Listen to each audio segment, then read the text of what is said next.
তিনি জয়েন করুন। শোনা যাচ্ছে না কিছু।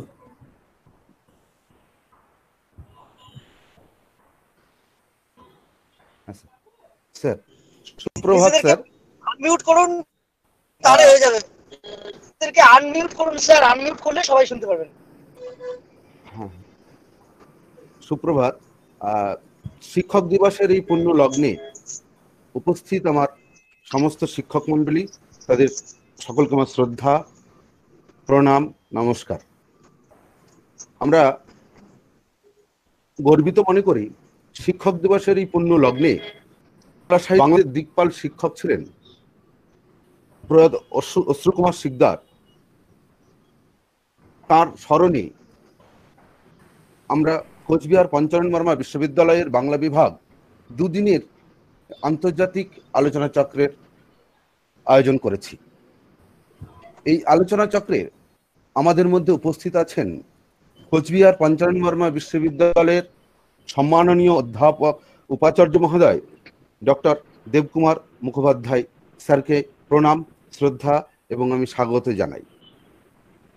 আমাদের এই আলোচনা চক্রে উপস্থিত আছেন কোচবিহার পঞ্চানন বর্মা বিশ্ববিদ্যালয়ের মাননীয় নিবন্ধক ডক্টর আব্দুল কাদের সাফিলি মহাশয়, স্যারকে আমি আন্তরিকভাবে স্বাগত জানাই। আমরা পেয়েছি এপার ওপার দুই বাংলার খ্যাতনামা অধ্যাপক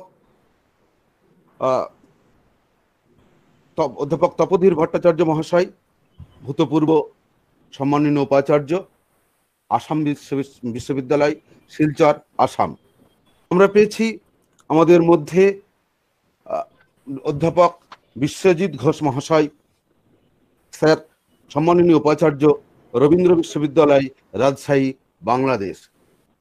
স্যারকে আমি আন্তরিকভাবে স্বাগত জানাই। আমাদের মধ্যে এই আজকের এই আলোচনা চক্রে আমন্ত্রিত বক্তা হিসাবে উপস্থিত থাকবেন মধুময় পাল, অধ্যাপক সাহিত্য এবং সাংবাদিক। উপস্থিত থাকবেন অধ্যাপক অঙ্কুশ ভট্ট, অবস্থিত অধ্যাপক, বাংলা বিভাগ, উত্তরবঙ্গ বিশ্ববিদ্যালয়। এছাড়াও উপস্থিত থাকবেন আমাদের মধ্যে বিকাশ রায়, অধ্যাপক, রায়গঞ্জ বিশ্ববিদ্যালয়, বাংলা বিভাগ, এবং দীপক কুমার রায়, অধ্যাপক, বাংলা বিভাগ, রায়গঞ্জ বিশ্ববিদ্যালয়। উপস্থিত থাকবেন অধ্যাপক নিখিলেশ রায়, বাংলা বিভাগ, উত্তরবঙ্গ বিশ্ববিদ্যালয়। আমি সমস্ত শ্রদ্ধেয় এই নবমণ্ডলীকে অন্তঃস্থল থেকে স্বাগত জানাচ্ছি আমাদের এই দুদিনের আলোচনা চক্রে। আপনাদের উপস্থিতি আমাদের এই আলোচনা চক্রকে সমৃদ্ধ করবে, আলো দেবে।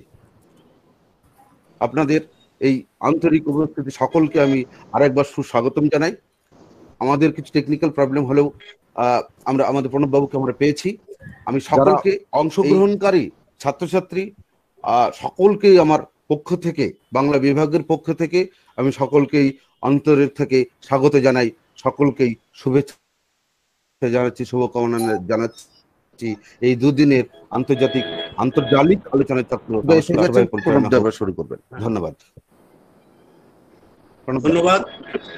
ধন্যবাদ অধ্যাপক সেলিম মন্ডল মহাশয়কে।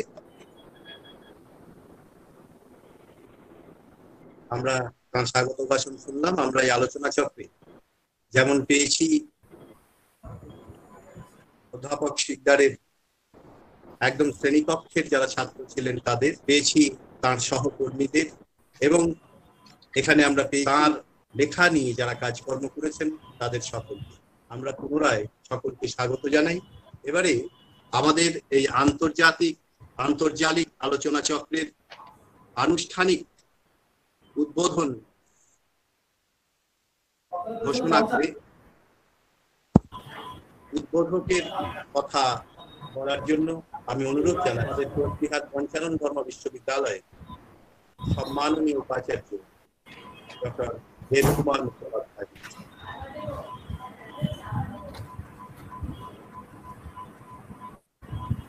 ধন্যবাদ প্রণব।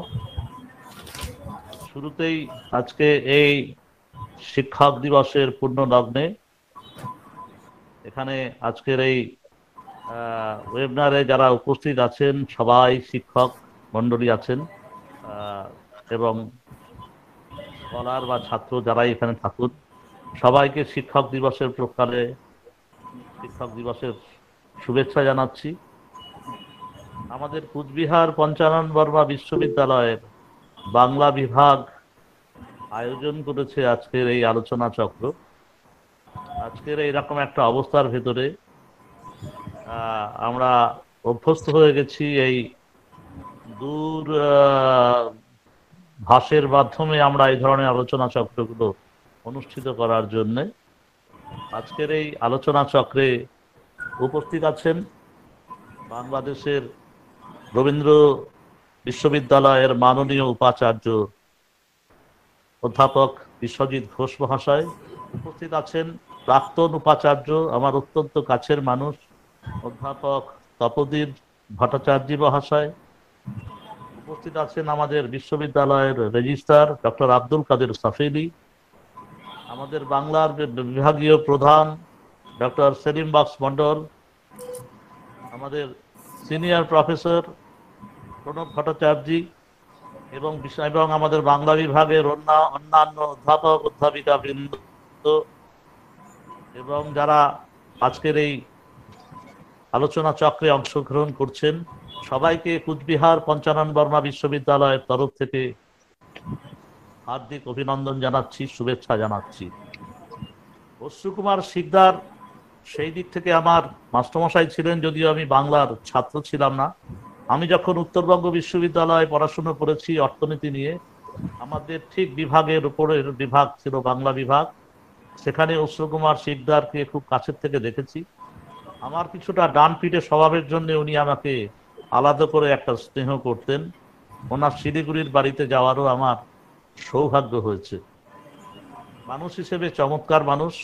ওনার শিলিগুড়ির বাড়িতে গিয়ে ওনার সেই বিরাট বইয়ের সম্ভারের ভেতরে ওনাকে আমি দেখেছি। সেই অর্থে অশ্রুকুমার শিকদার একজন অন্য যাদের আমরা সাহিত্যিক বলি, সুনীল গঙ্গোপাধ্যায় বা শীর্ষেন্দু মুখোপাধ্যায়, এমন ধরনের সাহিত্যিক ছিলেন না উনি সেই অর্থে। এবং সেই জন্যে যে সাধারণ বাংলা পাঠক মহল আছে, সেই সাধারণ বাংলা পাঠক মহলের কাছেও অশ্রুকুমার শিকদার সেইভাবে পরিচিত নাম নয়। কিন্তু সাহিত্যিকদের কাজ হচ্ছে সাহিত্য রচনা করা, আর সাহিত্য সমালোচকদের কাজ হচ্ছে সেই সাহিত্যকে নিরপেক্ষভাবে বিশ্লেষণ করা। আমাদের অধ্যাপক অশ্রুকুমার শিকদার ছিলেন একজন নিরপেক্ষ মননশীল সাহিত্য সমালোচক, সাহিত্য বিশ্লেষক। ওনার পদচারণা ছিল সাহিত্যের বিভিন্ন আঙ্গিকে, কবিতা, গল্প, উপন্যাস, প্রবন্ধ এবং বহু নিয়ে রচনা করে গেছেন। এবং ওনার যে রচনা সম্ভার, এবং উনি এবার বাংলা ওপার বাংলার সাহিত্যের উপরে বিভিন্ন উপন্যাসের উপরে যে কাজ করেছেন, বিশেষ করে রবীন্দ্র সাহিত্যের উপরে যে কাজ করেছেন, তা আজকে ছাত্রছাত্রী মহল, বাংলার বিশেষ করে যারা পড়াশোনা করছে, গবেষণা করছে, তাদের জন্য একটা বড় সাহায্যের জায়গা বলে আমি মনে করি। এবং আজকে যারা এখানে উপস্থিত হয়েছেন ওনার উপরে বলবেন বলে এই বিষয়ে বলার জন্য আমি একজন এক্সপার্ট মানুষ নই। এখানে যারা আজকে উপস্থিত হয়েছেন, তপোদীপ ভট্টাচার্য, সুজিত ঘোষ, আমাদের প্রণব ভট্টাচার্যদের যারা অধ্যাপক এখানে আছেন, আমি নিশ্চিত যে তাদের আলোচনার মধ্যে দিয়ে আমাদের অত্যন্ত কাছের মানুষ ছিলেন এই অশ্রুকুমার শিকদার, তাকে সঠিকভাবে বিশ্লেষণ, সঠিকভাবে চেনার একটা জায়গা আজকে পাওয়া যাবে। এবং তাকে নিয়ে যে আজকে একটা আমাদের আলোচনা সভার আয়োজন করা হয়েছে, সেই জন্য আমি আমাদের বাংলা বিভাগকে অন্তরের অন্তঃস্থল থেকে ধন্যবাদ জানাবো। এবং একটু আগে আমাদের অধ্যাপক প্রণব ভট্টাচার্য উনি বলেছিলেন যে ওনাকে সম্মান জানানোর জন্য আমরা আমাদের বিশ্ববিদ্যালয়ের তরফ থেকে ওনাকে আমরা ডিলিট উপাধি প্রদান করবার কথা ভেবেছিলাম, কিন্তু দুঃখের বিষয় তার আগেই ওনাকে পৃথিবী ছেড়ে অমর্ত্য লোকে যাত্রা করতে হয়েছিল। সেই কারণে আমাদের সেই মনের ইচ্ছাটা পূরণ হয়নি।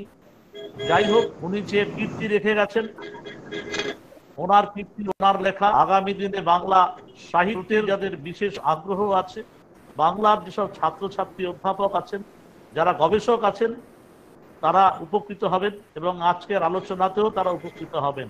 ওনার একটা বইয়ের কথা আমার খুব মনে আছে এবং সেই বইটা আমি কিছুটা হলেও নাড়াচাড়া করেছিলাম, হচ্ছে আধুনিক কবিতার দিক বলয়। সেই বইটা আমি একটুটা হলেও নাড়াচাড়া করেছিলাম, কারণ সেই অর্থে আমি তো বাংলার ছাত্র ছিলাম না এবং ওনার অন্য বইগুলো খুব যে পড়ার সুযোগ হয়েছে তাও নয়, কিন্তু মাস্টারমশাই হিসেবে, একজন অধ্যাপক হিসেবে তাকে কিন্তু আমি খুব কাছের থেকে দেখেছিলাম। তাই ওনাকে আজকে আমার অন্তরের শ্রদ্ধার্ঘ্য জানাচ্ছি। সেই সঙ্গে আবারও বাংলা ডিপার্টমেন্টকে, যারা এখানে বিশেষ করে সভায় অংশগ্রহণ করেছেন, বিশ্বজিৎ ঘোষ, প্রফেসর তপোদীপ ভট্টাচার্য, আমাদের বিশ্ববিদ্যালয়ের তরফ তাদের স্বাগত জানাচ্ছি, তাদের আমন্ত্রণ করছি। এরকম একটা অবস্থা কেটে গেলে পরে অবশ্যই আমাদের বিশ্ববিদ্যালয়ে আপনারা আসবেন, আমরা সম্মানিত হব, আমরা ধন্য হব আপনাদের উপস্থিতিতে। সবাইকে নমস্কার। শিক্ষক দিবসে শেষ করছি। ধন্যবাদ। অসংখ্য ধন্যবাদ ডক্টর জ্যোতির্ময় মুখোপাধ্যায়, মাননীয় উপাচার্য, কোচবিহার পঞ্চগড় বিশ্ববিদ্যালয় মহাশয়কে তার সুচারু এবং সংক্ষিপ্ত ভাষণের মধ্যে অধ্যাপক কুমার শিকদারের জীবন এবং কর্ম সম্পর্কে একটি সুনির্দিষ্ট পথরেখা তৈরি করে দিলেন। সেজন্য আমরা আন্তরিক ধন্যবাদ এবং কৃতজ্ঞতা জানাই সম্মাননীয় উপাচার্য মহোদয়কে। অর্থনীতির ছাত্র হলেও বাংলার সঙ্গে তার নারীর যোগ, অন্তরের যোগ আমরা বিশ্ববিদ্যালয়ের বিভিন্ন অনুষ্ঠানেও সেটা প্রত্যক্ষ করে থাকি এবং তার ছাত্র জীবনের কথা আমরা যে শুনেছি সেখানেও আমরা দেখেছি যে বাংলা বিভাগের সঙ্গে তার নিবিড় যোগ ছিল। আমরা তাকে বাংলা বিভাগেরই একজন বলে মনে করি। আমরা তাকে পুনরায় ধন্যবাদ এবং কৃতজ্ঞতা জানাই। এবারে আমরা অনুরোধ জানাবো আমাদের আজকের এই আন্তর্জাতিক আলোচনা চক্রের বিশেষ অতিথি ডক্টর আব্দুল কাদের সাফেল, নিবন্ধক, কোচবিহার পঞ্চানন বাংলা বিশ্ববিদ্যালয় মহাশয়, তাঁর বক্তব্য উপস্থাপন করবেন। প্রণব, শোনা যাচ্ছে কথা? হ্যাঁ হ্যাঁ, শোনা যাচ্ছে। উপস্থিত আমাদের সম্মাননীয় উপাচার্য, এবং অত্যন্ত আনন্দের বিষয় আমাদের আজকের এই আন্তর্জাতিক আলোচনা চক্রে উপস্থিত আছেন শিলচর আসাম ইউনিভার্সিটির প্রাক্তন উপাচার্য এবং বাংলাদেশ থেকে একজন উপাচার্য উপস্থিত আছেন।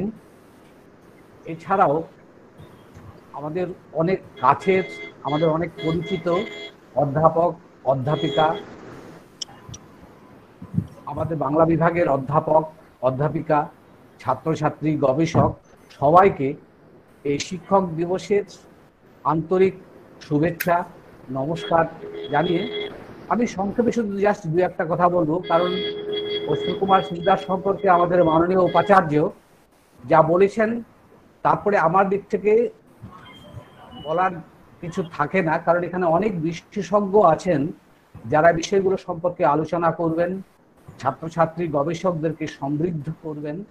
এবং যেহেতু আমার এটা বিষয়ের মধ্যেও নেই, সে কারণে আমি এমন কিছু বলতে রাজি নই যেটা আমার এখতিয়ারের মধ্যে পড়ে না। তবে আমি আপনাদের সম্পর্কে দু একটা জিনিস শুধু একটু শেয়ার করার জন্য একটু বলতে চাই। সেটা হচ্ছে, যখন আমরা উত্তরবঙ্গ বিশ্ববিদ্যালয়ের ছাত্র, সময় থেকে অশ্বিনীকুমার শিকদারের নামের সঙ্গে অন্তত আমরা পরিচিত। যদিও তার সঙ্গে আমার কোনোদিন সামনাসামনি কথা হয়নি, কিন্তু তার নাম জানতাম, তার বিষয়বস্তুর পর দখল, সেই সঙ্গে ছাত্রছাত্রীদের প্রতি যে তার স্নেহ, সে সম্পর্কে কিন্তু অবগত ছিলাম। ফলে অশ্বিনীকুমার শিকদার আমাদের গোটা পশ্চিমবঙ্গ, বাংলাদেশ, যারা বাংলা ভাষাভাষীর মানুষ, যারা কিছুটা হলেও সাহিত্য চর্চা করেন বা পড়াশোনা করেন, তারা কিন্তু অশ্রু কুমার শিকদারের নাম এবং তার বিষয় সম্পর্কে, তার আলোচনা সম্পর্কে অনেক কিছুই জানেন। ফলে সে বিষয়ে আমি যাব না, আমি শুধু একটা বিষয় আমার মনে হয় এখানে উল্লেখ করা বোধহয় অপ্রাসঙ্গিক হবে না। তো আমাদের অশ্রু কুমার শিকদার অশ্রু কুমার শিকদার কেমন ছিলেন, আমি একটা প্রত্যক্ষ অভিজ্ঞতা শুধু আপনাদের সঙ্গে শেয়ার করতে চাই। আমি তখন উত্তরবঙ্গ বিশ্ববিদ্যালয়ের 9 তারিখ কয়টার সময়?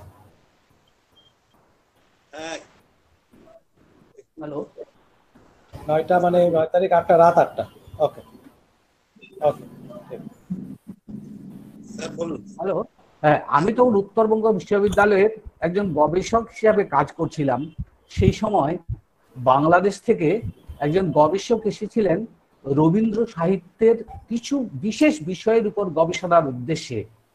সেই সময় আমি নাম এখানে উল্লেখ করব না, সেই সময় বাংলা বিভাগের এক অধ্যাপকের সঙ্গে আমার সে বন্ধু গবেষক কাজ করার ইচ্ছা পোষণ করেন। তখন সে অধ্যাপক, তিনিও কেমন অনেস্ট এবং সিনসিয়ার, তিনি আমার বন্ধু গবেষককে বলেছিলেন যে দেখো, আমি তোমাকে আমার গবেষক হিসাবে নিতে পারি, কিন্তু যে বিষয়ের উপর তুমি কাজ করতে চাইছো সে বিষয়ের উপরে কিন্তু আমার গভীরতা ততটা নেই।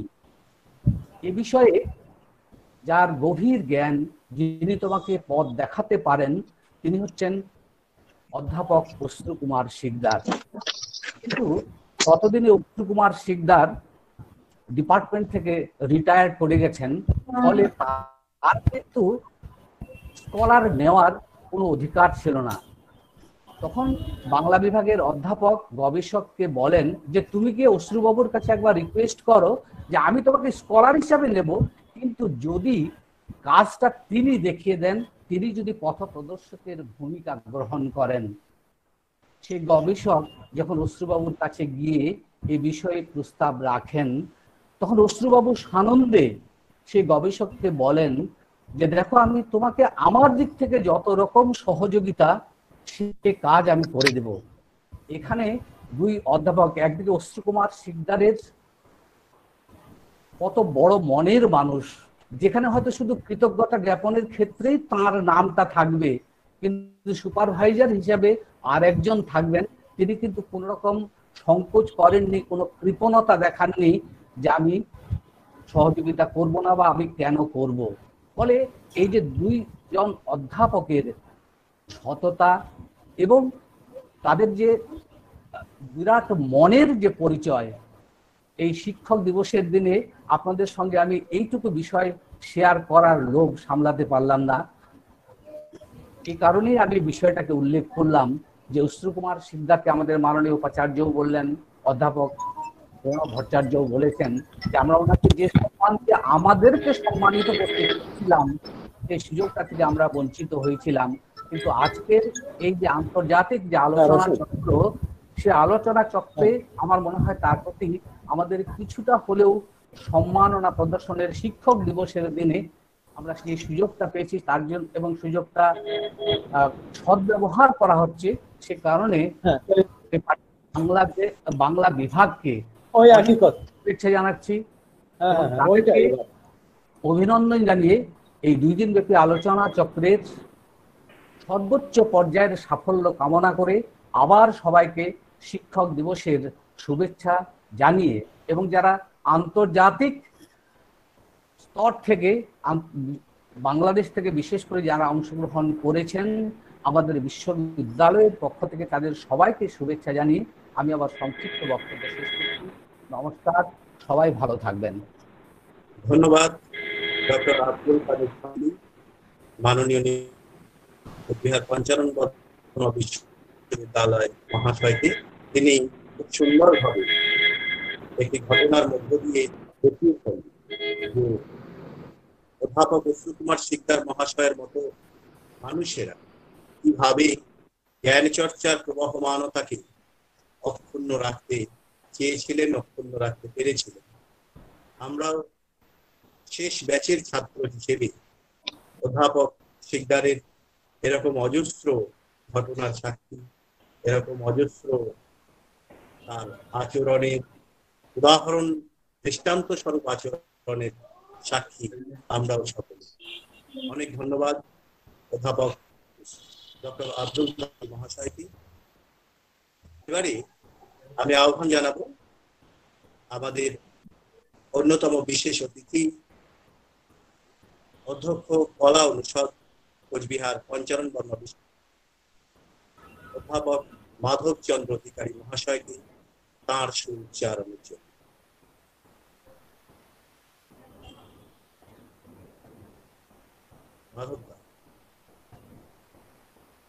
অধ্যাপক মাধব চন্দ্র অধিকারী, অধ্যক্ষ কলা অনুষদ কোচবিহার পঞ্চানন বর্মা বিশ্ববিদ্যালয়। আচ্ছা, এখন প্রশ্ন হচ্ছে আমার, যে তোমাদের ওই ফাইলটা রেজিস্টার বিল্ডিং এ তোমরা রেখেছিলে কেন?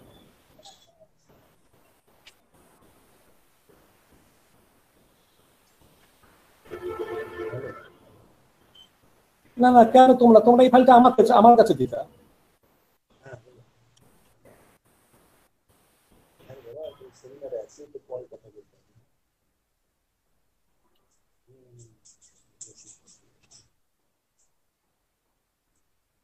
অধ্যাপক মাধব চন্দ্র অধিকারী আছেন? তন্ময় একটু দেখবে। হ্যাঁ, মাধবদা আছেন।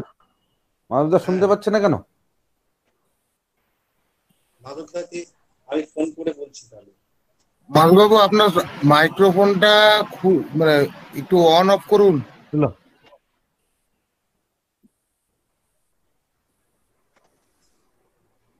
হ্যাঁ,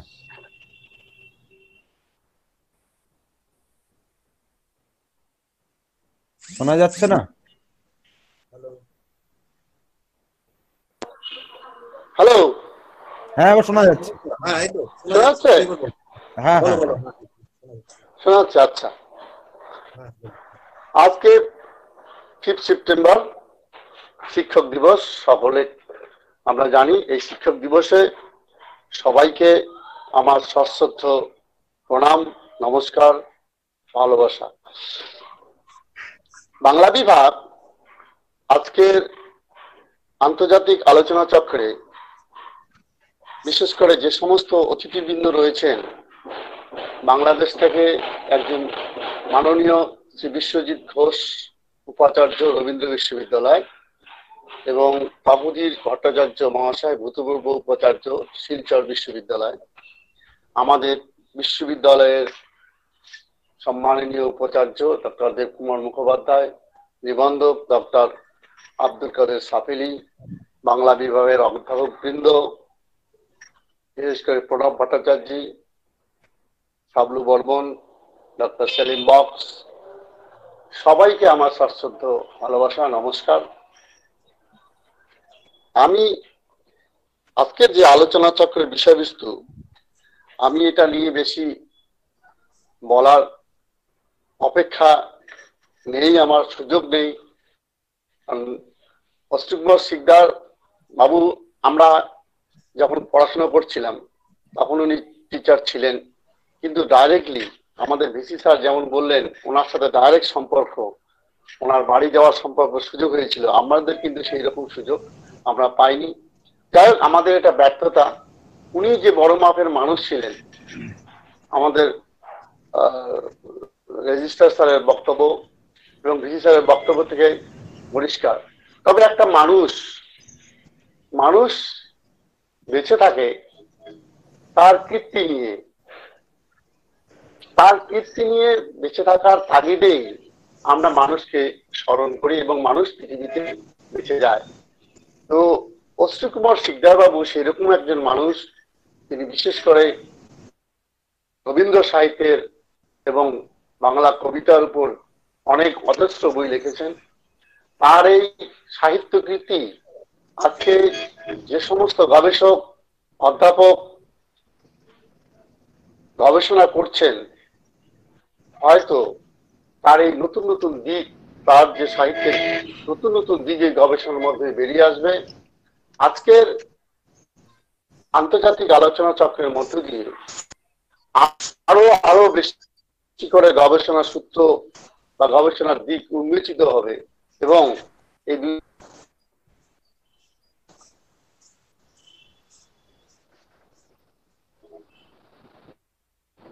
তার যে সাহিত্য কলা বিভিন্ন দিক ছাত্রদের কাছে পৌঁছে যাবে, এবং বিশেষ করে উত্তর বাংলার ক্ষেত্রে তিনি কলকাতায় ছিলেন কিছুদিন, আবার উত্তর বাংলায় ফিরে এসেছিলেন, সে জীবন অব্দি উত্তর বাংলায় ছিলেন, বিভিন্ন সাহিত্যকৃত্য তার উত্তর বাংলার পরিবর্তিত হয়ে আছে।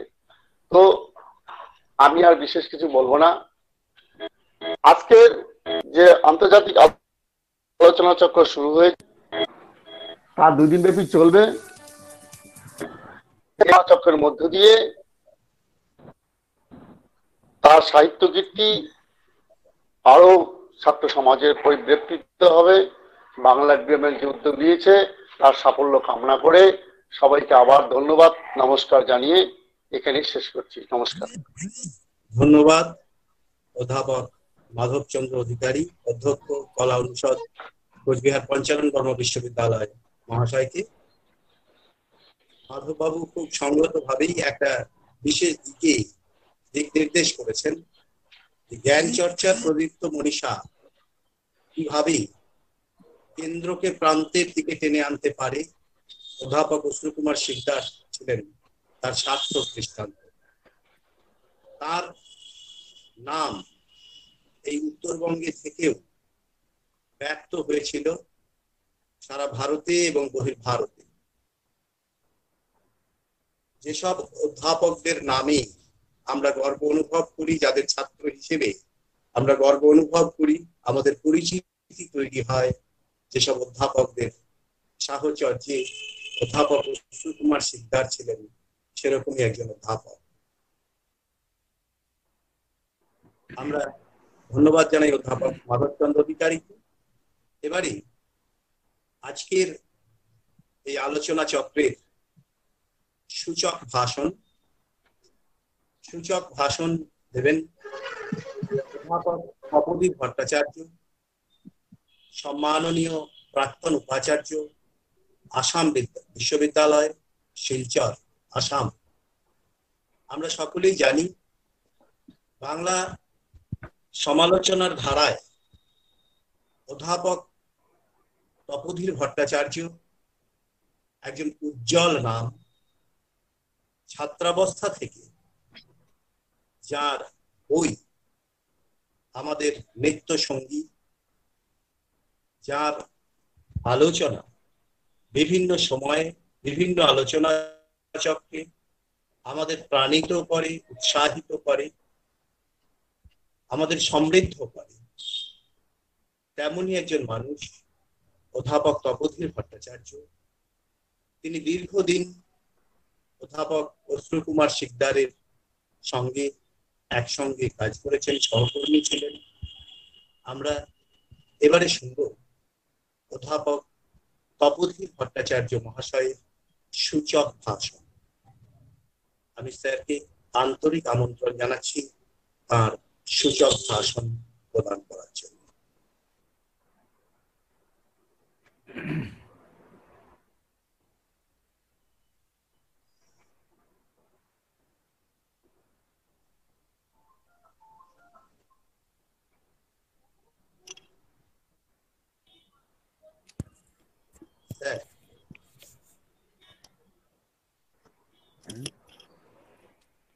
প্রণব, আমাকে একটু লিভ করতে হচ্ছে। ঠিক আছে, ঠিক আছে, থ্যাংক ইউ। ঠিক আছে। অধ্যাপক তপোধীর ভট্টাচার্য। প্রণব বাবু, হ্যাঁ, ও প্রণব বাবু, হ্যাঁ, প্রণব বাবু শুনছেন? হ্যাঁ, দেখছি। আমি লিভ করছি, পরে আসবো আবার। ঠিক আছে, ঠিক আছে, ঠিক আছে। ওকে। হ্যাঁ, অধ্যাপক তপোধীর ভট্টাচার্য কোচবিহার পঞ্চানন বর্মা বিশ্ববিদ্যালয়ের বাংলা বিভাগ আজ যে আন্তর্জাতিক আলোচনা চক্রের ব্যবস্থা করেছেন, এই জন্যে তাদের অসংখ্য সাধুবাদ জানাচ্ছি। এই নবীন উপাচার্য ডক্টর দেবকুমার মুখোপাধ্যায় আমার বহুদিনের পরিচিত মানুষ, আর এমন একজন মানুষকে মাথায় রেখে আমরা সমালোচনা সাহিত্য নিয়ে কিছু কথা বলতে চাইছি আজ, যার সঙ্গে আমার দীর্ঘদিনের নিবিড় সম্পর্ক ছিল। অধ্যাপক অশ্রুকুমার শিকদার আমার সহকর্মী ছিলেন উত্তরবঙ্গ বিশ্ববিদ্যালয়ে। আমি যখন গৌহাটি বিশ্ববিদ্যালয় থেকে উত্তরবঙ্গ বিশ্ববিদ্যালয়ে এসে যোগ দিলাম, সে সময় তাকে আমি অশ্রুদা বলতাম। অশ্রুদা ছিলেন বিভাগীয় প্রধান, এবং সত্যি কথা বলতে কি, উত্তরবঙ্গ বিশ্ববিদ্যালয়ে সে সময় অনেকেই বলতেন বাংলা বিভাগ সে সময়ে ছিল নক্ষত্র মণ্ডলীর শেষ।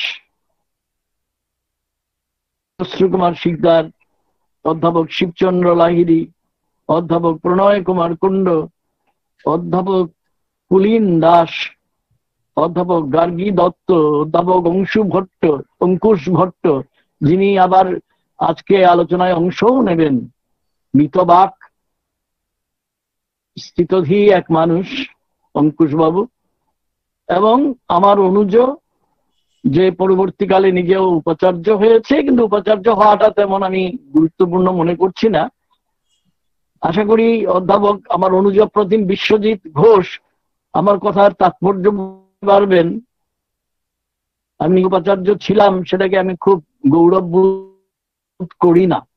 আমার পরিচয়, বিশ্বজিতের পরিচয়, দেবকুমার মুখোপাধ্যায়ের পরিচয়, আসলে আমরা আমাদের নিজস্ব সারস্বত সাধনায় কি করছি সেখানে।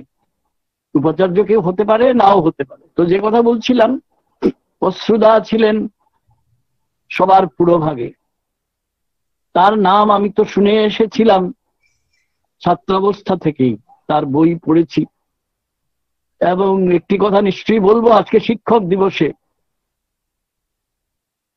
আমার শিক্ষকতার বিগত প্রায় 50 বছর, বিশ্ববিদ্যালয়ে গিয়ে 47 বছরেরও বেশি, 47 বছরেরও বেশি, মানে প্রায় 50 বছর। এই জন্যে শিক্ষক দিবসে আজকে এটা আয়োজিত হচ্ছে বলে আমি খুবই খুশি, সবাই খুশি। তবে এই শিক্ষক দিবস আমরা সবাই জানি ভারতের দ্বিতীয় রাষ্ট্রপতি বিখ্যাত দার্শনিক সর্বেপল্লী রাধাকৃষ্ণনের জন্মদিনে আমরা পালন করে থাকি, এবং এটা রাষ্ট্রীয় শিক্ষক দিবস। তো এই প্রসঙ্গে আমার একটা বক্তব্য দিয়ে শুরু করি। আমাদের এই সেপ্টেম্বরের 26 তারিখ শ্লোক ঈশ্বরচন্দ্র 200 পূর্তি হচ্ছে। আমরা অনেকেই এটায় অংশ নেব। তো আমার প্রস্তাব, আমি বহু জায়গায় বলি, এখানেও বলছি, যে বাঙালি জাতির যদি কেউ জাতীয় শিক্ষক থাকেন, তাহলে ঈশ্বরচন্দ্র বিদ্যাসাগরের জন্মদিনই সেটা হওয়া উচিত।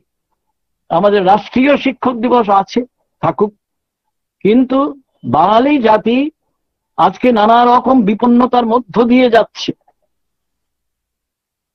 আমি সেই প্রসঙ্গে আসছি না, সেটা একটা দিবস পালন করলেই কিছু হয়ে যায় তা না, কিন্তু মাঝে মাঝে নিজেদের চাবুক দিয়ে জাগাতেও তো হয়, এবং এই জাগানোর কাজ পুণ্যশ্লোক সাগরের মতো কে আর করেছেন। তো বিদ্যাসাগরের সঙ্গে কিন্তু অশ্রুদারও একটা সম্পর্ক ছিল, একটা প্রকাশনার দিক দিয়ে। অনেকে তার অন্য বইগুলোর কথা বলেন, এই বইটির কথা প্রায় কেউ বলেনি না। তো আজকে যে অশ্রুকুমার শিকদার এবং সমালোচনা সাহিত্যকে আমরা আজকে তাৎপর্যের খুঁজে নতুন করে পড়তে চাইছি, সেই নতুন করে পড়ার বিষয়ে 2-4টে কথা আমি বলবো। অশ্রুকুমার শিকদারের বাক্যের সৃষ্টি রবীন্দ্রনাথ বললেন, হ্যাঁ, এটা অবশ্যই উল্লেখযোগ্য বই তার। বাংলাদেশ এবং ভারতের যে বাংলা কবিতার গবেষণামূলক তন্নিষ্ঠ আলোচনা, চোখের দুটি তারায় আমরা প্রকাশ পেতে দেখেছি, সেটাও আমরা ভুলছি না। আমরা আধুনিকতা ও বাংলা উপন্যাস নামে তার যে বইটা, সেটার কথাও ভুলছি না। আমরা ভুলছি না রবীন্দ্রনাথ সংক্রান্ত তার নিরলস নিরন্তর গবেষণার কথাও। এবং আরেকটি বই, যে বইয়ের নাম জীবনানন্দের একটি কবিতা থেকে তিনি নিয়েছিলেন, সেই প্রবন্ধ সংকলনের কথাও আমরা ভুলছি না, নবীন যদুর বংশ। তিনি যে খুব বেশি বই লিখেছিলেন তা না, মানুষটিকে খুব কাছে থেকে দেখেছি তো, সেই জন্যে নিরন্তর গবেষণা, অনুধ্যান এবং অনুসন্ধানে ব্যাপৃত ছিল তার জীবন, এটা হলফ করে বলতে পারি। আজকে এই পাঠ আমরা নিতে পারি তার কাছে। এবং অবশ্যই অধ্যাপক অশ্রু কুমার শিকদার একজন শিক্ষক ছিলেন। উত্তরবঙ্গ বিশ্ববিদ্যালয়ে যাওয়ার আগেই তিনি শিক্ষক হিসেবে সম্মানিত হয়ে গিয়েছিলেন শিলিগুড়ি কলেজে পড়ানোর সময়। তো আজকে ব্যক্তি অশ্রু কুমার সম্পর্কে নয়, সমালোচক অশ্রু কুমার সম্পর্কে দু চারটে কথা বলতে চাইছি, কিংবা সেটাকে উপলক্ষ করে সমালোচনা সাহিত্যে আমরা যে তাৎপর্যের খোঁজ করি, সেই তাৎপর্যের খোঁজ সম্পর্কে দু চারটে কথা কিছুটা সংক্ষেপেই বলতে চাইছি। আমাদের একটা বিষয় অনেক সময় আমাদের নজরে থাকে না, আমরা জানি না তা নয়, সবাই জানি, কিন্তু লক্ষ্য করে দেখবেন কারোর সঙ্গে কথা বলতে গেলেই যারা সাহিত্য নিয়ে পাঠ আছে যাদের, আমি তাদের কথা মাথায় রেখেই বলছি, যে তারা বলেন যে অমুক সৃষ্টিশীল সাহিত্যিক। কেন? তিনি কবিতা লিখেছেন, ছোট গল্প লিখেছেন, উপন্যাস লিখেছেন, নাটক সাহিত্য কিনা এই তর্কের না, কিন্তু নাটক লিখেছেন। কিন্তু সৃষ্টিশীল প্রবন্ধ লিখেছেন যারা, তাদের কি আমরা সত্যি সৃজনশীলতার পদবিটা দিতে চাই? কোথাও যেন আমাদের একটা আপত্তি নিজেদের অজান্তেই, এটা অনীহা কাজ করে। কিন্তু আমরা যারা বাংলা সাহিত্য একটা বৈশ্বিক প্রেক্ষাপটের মধ্যে আছে নাকি, আমরা যখন আধুনিকতার কথা বলি, আধুনিকতা পেরিয়ে গিয়ে অনেকে ভুল করে উত্তর আধুনিকতা বলেন, এটা ঠিক না, আধুনিকোত্তরবাদ অর্থাৎ পোস্ট মডার্নের কথা বলি। যাই বলি না কেন, মানুষের যে নিরন্তর পরিবর্তন, তার রুচির পরিবর্তন, তার চেতনার পরিবর্তন, তার দৃষ্টিভঙ্গির পরিবর্তন এবং ভাবাদর্শগত তার অবস্থানের যে প্রয়োজন পরিবর্তন, সেই পরিবর্তনের সঙ্গে সঙ্গে তার নান্দনিক বোধের মধ্যে যে পরিবর্তন, এগুলো আমরা অনেক সময় লক্ষ্য। সেই জন্যে আমরা মুখে স্বীকার করি আর না করি, সমালোচনা সাহিত্য সবসময় সুয়োরানির ছেলে না, দুয়োরানির ছা হয়ে থাকে আমাদের কাছে। যেন কবিতা, ছোট গল্প, উপন্যাস ইত্যাদি এগুলো হচ্ছে সৃষ্টিশীল কাজ, অবশ্যই সৃষ্টিশীল, কিন্তু প্রবন্ধ অচ্যুত, নিতান্তই ধনী আত্মীয়ের বাড়িতে অনাদৃত গরিব আত্মীয়ের মতন তার অবস্থান। এই অবস্থানকে কিন্তু 60-এর দশকের পর থেকে, বিশেষ করে ফ্রান্সে এবং তারপরে ইতালিতে এবং জার্মানিতে, অর্থাৎ কিনা ইউরোপে, যে মনীষী তাত্ত্বিকেরা এসেছেন, এত সূক্ষ্ম অতি সূক্ষ্ম দার্শনিক আলোচনা করেছেন যে তার ইয়ত্তা নেই। হ্যাঁ, এ প্রসঙ্গে একটা কথা বলেনি, যে আমরা মনে করি সমালোচনা সাহিত্য মানে, আমরা যেটা মনে মনে রাখি সেটা হচ্ছে একটা রিভিউ, পর্যালোচনা। রিভিউ এর বাংলা আর কি করব জানি না। তো শুধু পর্যালোচনা আমরা করতে পারি, কেউ কেউ সংক্ষেপে করেন, কেউ দায় সারা গোছের করেন, কেউ হয়তো খুবই আন্তরিকভাবে সিরিয়াসলি, যাকে বলে ইংরেজিতে, সেটা করেন। কিন্তু তা সত্ত্বেও তার মধ্যে, তার লেখার মধ্যে কোন মৌলিক প্রশ্নের কোন চেষ্টা দেখা যায় না। কিন্তু প্রবন্ধ সাহিত্য তাকেই যার মধ্যে একটা মৌলিক প্রশ্ন উত্থাপনের চেষ্টা আছে। আপনি বাক্যের সৃষ্টি রবীন্দ্রনাথই ধরুন, আপনি আধুনিকতা বাংলা উপন্যাসে আধুনিকতার সঙ্গে উপন্যাসের যে নিবিড় আন্তরিক সম্পর্ক, এটার বিন্যাস এবং প্রতিন্যাসটা লক্ষ্য করুন, অশ্রুবাবু যেমন ভেবেছেন। কিংবা ওই নবীন যদুর বংশ নামটাও বাড়ি চমৎকার নয়? তো তিনি যেসব কথা উত্থাপন করেছেন, একটু আগে যে বললাম বাংলাদেশের কবিতা এবং ভারতের যে বাংলা কবিতা, এর মধ্যে যে প্রতিতুলনা তিনি করেছেন, এর মধ্যে দেখবেন একটা নান্দনিক এবং সামাজিক খোঁজ একটা আছে, হয়তো তিনি স্পষ্ট করে বলেননি, কিন্তু তার একটা নান্দনিক সামাজিক ভাবাদর্শগত অবস্থানের একটা হদিশ আমরা পাই। যে সমালোচনা সাহিত্যে ওই হদিশটা পাওয়া যায় না, কি বলবো তাকে, একটু কর্কশ কথা হয়ে যাবে, কিন্তু বলতে বাধ্য যে তা একটু ব্যর্থ রচনাই হয়ে যায়। ক্রাইসিস অফ ক্রিটিসিজম নামে একটা বই বেরিয়েছিল আমেরিকার একটি বিশ্ববিদ্যালয় থেকে, তা সম্পাদনা করেছিলেন মরিস বার্গার বলে এক সমালোচক। ক্রাইসিস অফ ক্রিটিসিজম অর্থাৎ সমালোচনার সংকট। এই সমালোচনার সংকট বলতে তিনি কি বোঝাতে চাইছেন সেটা সেইখানে আছে। অত সব আমি শুধু কতগুলো জরুরি কথা বলছি।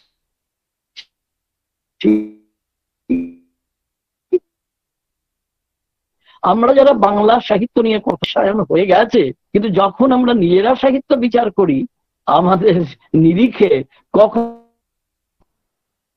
তার প্রাপ্য গুরুত্ব দিই না, দিতে চাই না, তা নয়, অনেক সময় নিজেদের অজান্তেই আমাদের এমন একটা অভ্যাস আমাদের দাঁড়িয়ে গেছে দীর্ঘ পরম্পরায়, ওই পরম্পরাটার সত্যে পৌঁছানোর চেষ্টা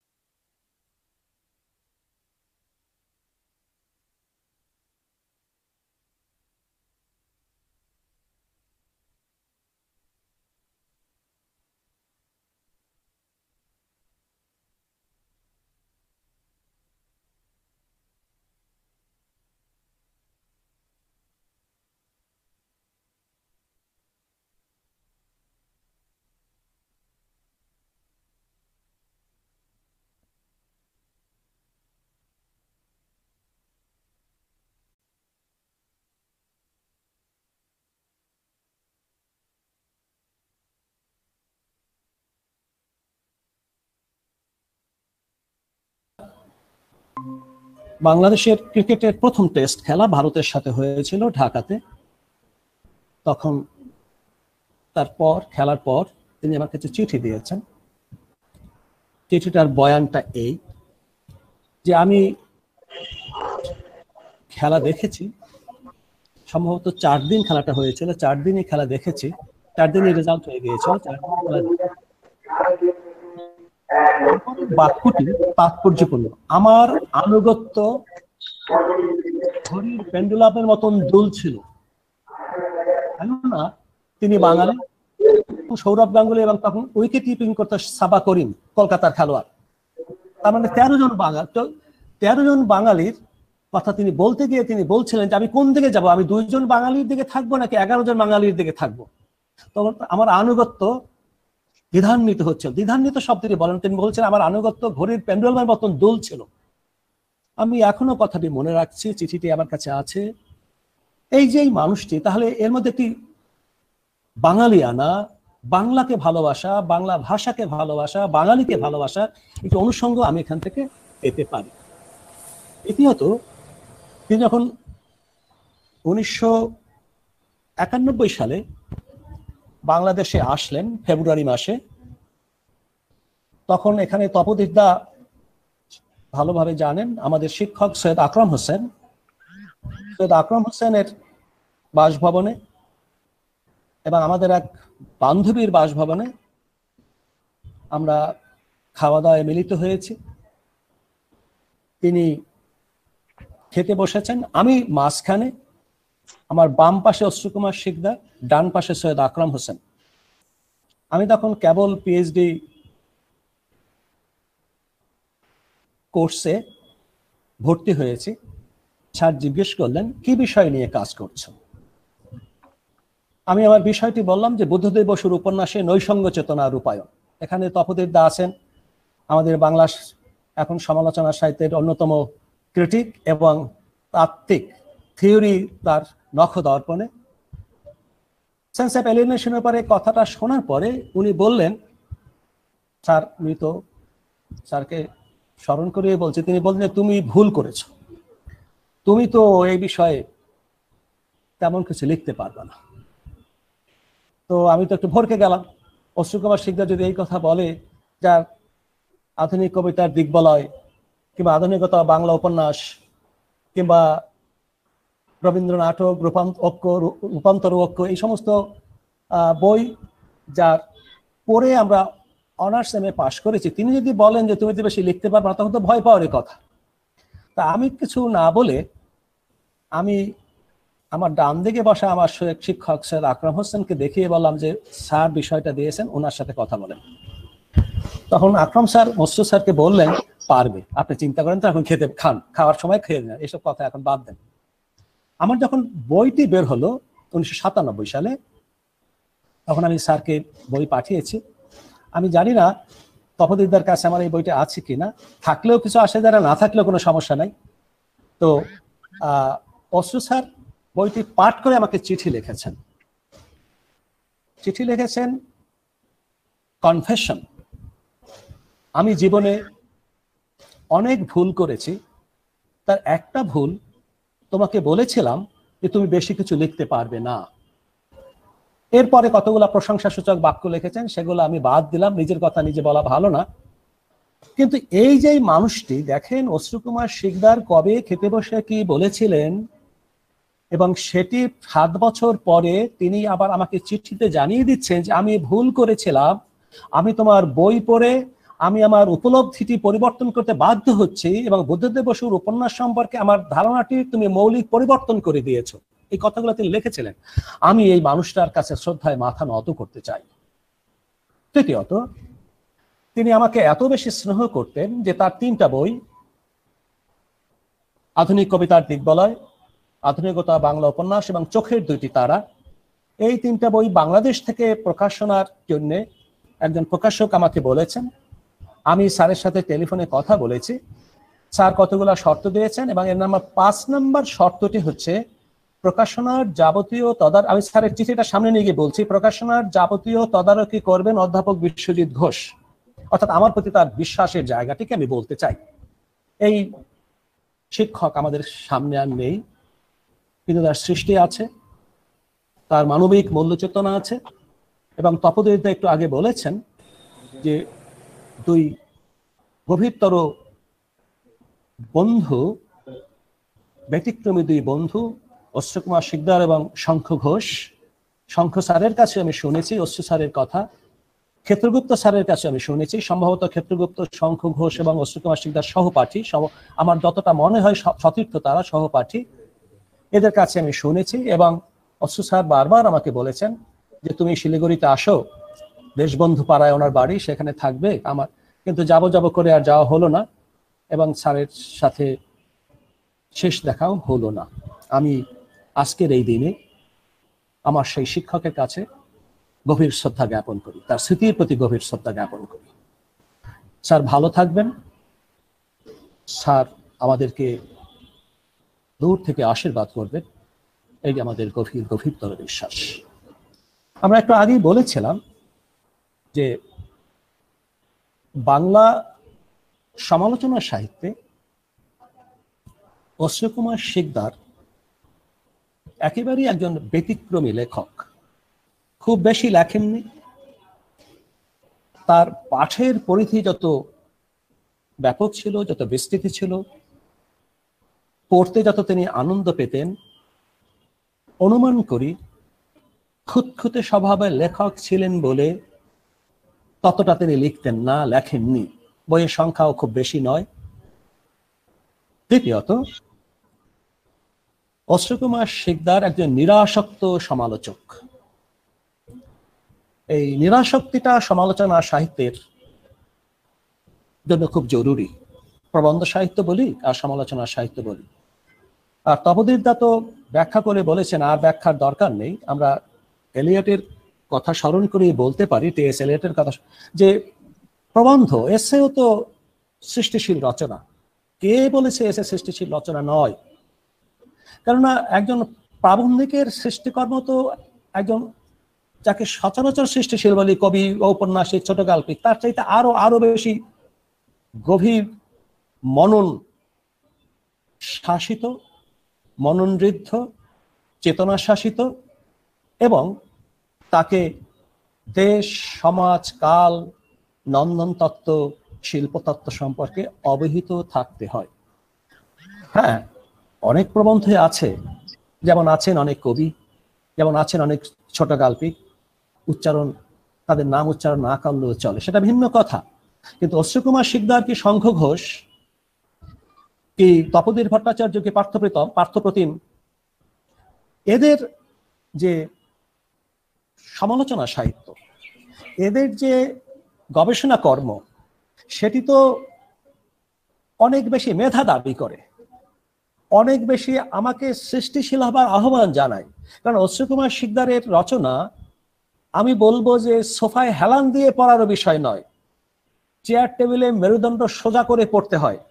বিছানায় শুয়ে শুয়ে পড়া যায় উপন্যাস, কিন্তু অশ্রুকুমার শিকদারের রচনা বিছানায় শুয়ে শুয়ে পড়া যায় না, এমনকি সোফায় হেলান দিয়ে পড়া যায় না। তার জন্য মেরুদণ্ড সোজা করে টেবিল টেলে বসতে হয়, কেননা মেধা দাবি করে। এবং পাঠকের মেধা দাবি করে বলেই ওই যে এই কারণে তিনি জনপ্রিয় হতে পারেন না। সমালোচক কখনো জনপ্রিয় নন, কারণটা হচ্ছে সমালোচক তো মেধা দাবি করে, মেধাবী পাঠক দাবি করে। এখন গড় পাঠকের কাছে সমালোচনা এই কারণে কখনো জনপ্রিয় হতে পারে না। গড় পাঠকের কাছে রোলা বাকতিন সম্পর্কে তপোদীপ ভট্টাচার্যের ব্যাখ্যা 2 পৃষ্ঠা পড়ার পর আর পড়বে না গড় পাঠক। দরকার কি আমার? আমি পড়বো না, আমার কিচ্ছু আসে যায় না, কিন্তু আমি সেই সময় পড়বো, আমি কুয়োতলা পড়বো, এটা ভিন্ন জিনিস। কাজী সমালোচনা সাহিত্য যে সৃষ্টিশীল রচনা, এটি বোঝার জন্য তো লোক আমাদের কম, এটি বুঝতেও তো পারে না। তপোদীপদা যতই চিৎকার করুক, যতই বইয়ের পরে বই লিখুন, তপোদীপদার পাঠকের সংখ্যা তপোদীপদা খুব ভালো করেই জানেন, খুব ভালো করে জানেন। এটা খুব স্বাভাবিক, এটাকে আমি অস্বাভাবিক বলি না, বরং এইটাই বলবো। এই জায়গা থেকে দাঁড়িয়ে যদি অশ্রুকুমারের দিকে তাকাই, তাহলে আমি বিস্তৃত করার দরকার নাই। আমি শুধু বলবো যে 19 শতকীয় যে বাংলা সমালোচনা রীতি, এটি ভিক্টোরীয় সমালোচনা বলে আমরা আখ্যায়িত করতে পারি। সে ভিক্টোরীয় সমালোচনা থেকে অশ্রুকুমার শিকদার কিংবা পার্থপ্রতিম বন্দ্যোপাধ্যায় কিংবা সরোজ বন্দ্যোপাধ্যায় কিংবা শঙ্খ ঘোষ কিংবা অরুণ কুমার মুখোপাধ্যায়, তপোদীপ ভট্টাচার্য, এরা কিন্তু আমাদেরকে এই ভিক্টোরীয় সমালোচনা রীতি থেকে বাইরে নিয়ে নতুন যে সমালোচনা রীতি সেখানে নিয়ে গেলেন। সেখানে সমাজতত্ত্ব, নন্দন তত্ত্ব, শিল্পতত্ত্ব সবকিছু একাকার হয়ে যায়। এবং যখন সমালোচনা সাহিত্য নন্দন তত্ত্বকে বাদ দেয়, তখন সেটি সমাজবিজ্ঞানের বিষয় হয়। যখন সমালোচনা তত্ত্ব সমাজবিজ্ঞানকে বাদ দেয়, আর্থসামাজিক রাজনৈতিক পটভূমিকে বাদ দেয়, কেবলমাত্র নন্দন তত্ত্ব নিয়ে কাজ করে, সেটাও আরোপিত হয়ে যায়। এই দুইটা সংমিশ্রণ করাটা খুব জরুরি। এই দুইটা সংমিশ্রিত রূপ, আমি তাত্ত্বিকদের কথা উচ্চারণ না করেই বলি, এই দুইটা সংমিশ্রিত রূপটাই হচ্ছে প্রকৃত সমালোচনা। এইবারে অশ্রুকুমার শিকদারের দিকে তাকাই। অশ্রুকুমার শিকদার যে বিভিন্ন বই পড়েছেন, তিনি যে বিভিন্ন তত্ত্বের বই পড়েছেন, তার রচনায় তার কোনো ইঙ্গিত নাই, আভাস নাই। ভেতরে ভেতরে, মর্মে মর্মে, গভীরে গভীরে সেটি অনুধাবন করতে হবে। এই যে তার আধুনিকতা বাংলা উপন্যাসের মধ্যে একটি প্রবন্ধ আছে, যুগলের নিঃসঙ্গতা। যদিও বইটির নাম আধুনিকতা বাংলা উপন্যাস, কিন্তু ওই প্রবন্ধটি হচ্ছে রবীন্দ্রনাথের ছোট গল্পের উপরে। আমি অস্তু স্যারকে জিজ্ঞাসা করেছিলাম যে স্যার, আপনার বইয়ের নাম উপন্যাস, কিন্তু আপনি তো দেখে গল্প নিয়ে আলোচনা করছেন, বলে সবকিছু কি বলতে আসে নাকি? আমি বলছি আচ্ছা তাহলে স্যার আর বললাম না। তো তিনি সেই জায়গায় বলেছেন, এই যে যুগলের নিঃসঙ্গতা যে প্রবন্ধটা, সেখানের মধ্যে আমরা দেখব যে সেন্স অফ এলিয়েনেশন এর কথা বলতে গিয়ে তিনি কার্ল মার্কসের সেই 1844 সালে প্রকাশিত হয়েছে economic and philosophic manuscript of 1844, কিংবা উত্তরকালে যারা এলিয়েনেশন নিয়ে কাজ করেছেন, এরিক ফর্ম থেকে শুরু করে, এরিক ফর্মের বিখ্যাত বই থেকে, মার্কুইস হারবার্ট মার্কুইসের বই থেকে সবার তত্ত্ব তিনি নিয়েছেন, কিন্তু একজন সমালোচকের নাম তিনি বলেননি। একজন সমালোচকের নাম তার প্রবন্ধটির মধ্যে নাই, কিন্তু মর্মে মর্মে অনুধাবন করলে বোঝা যাবে যে ভেতরে তিনি যে বুঝেছেন, তিনি যে শক্তি সঞ্চয় করেছেন, তিনি যে জ্ঞান অর্জন করেছেন, সেটি এইসব লেখকের রচনা পাঠ করে। ফ্রাঙ্কফুর্ট স্কুল সম্পর্কে, ফ্রাঙ্কফুর্ট স্কুলটা তার অধিগত ছিল, এবং ফ্রাঙ্কফুর্ট স্কুলের যে মূল থিওরিটি সেটি তিনি কিভাবে ঢুকিয়ে দিলেন আমি বিস্মিত হয়েছি পাঠ করে। যাই হোক, আমরা অশ্রু কুমার শিকদারের একটি বইয়ের কথা বিশেষভাবে বলবো।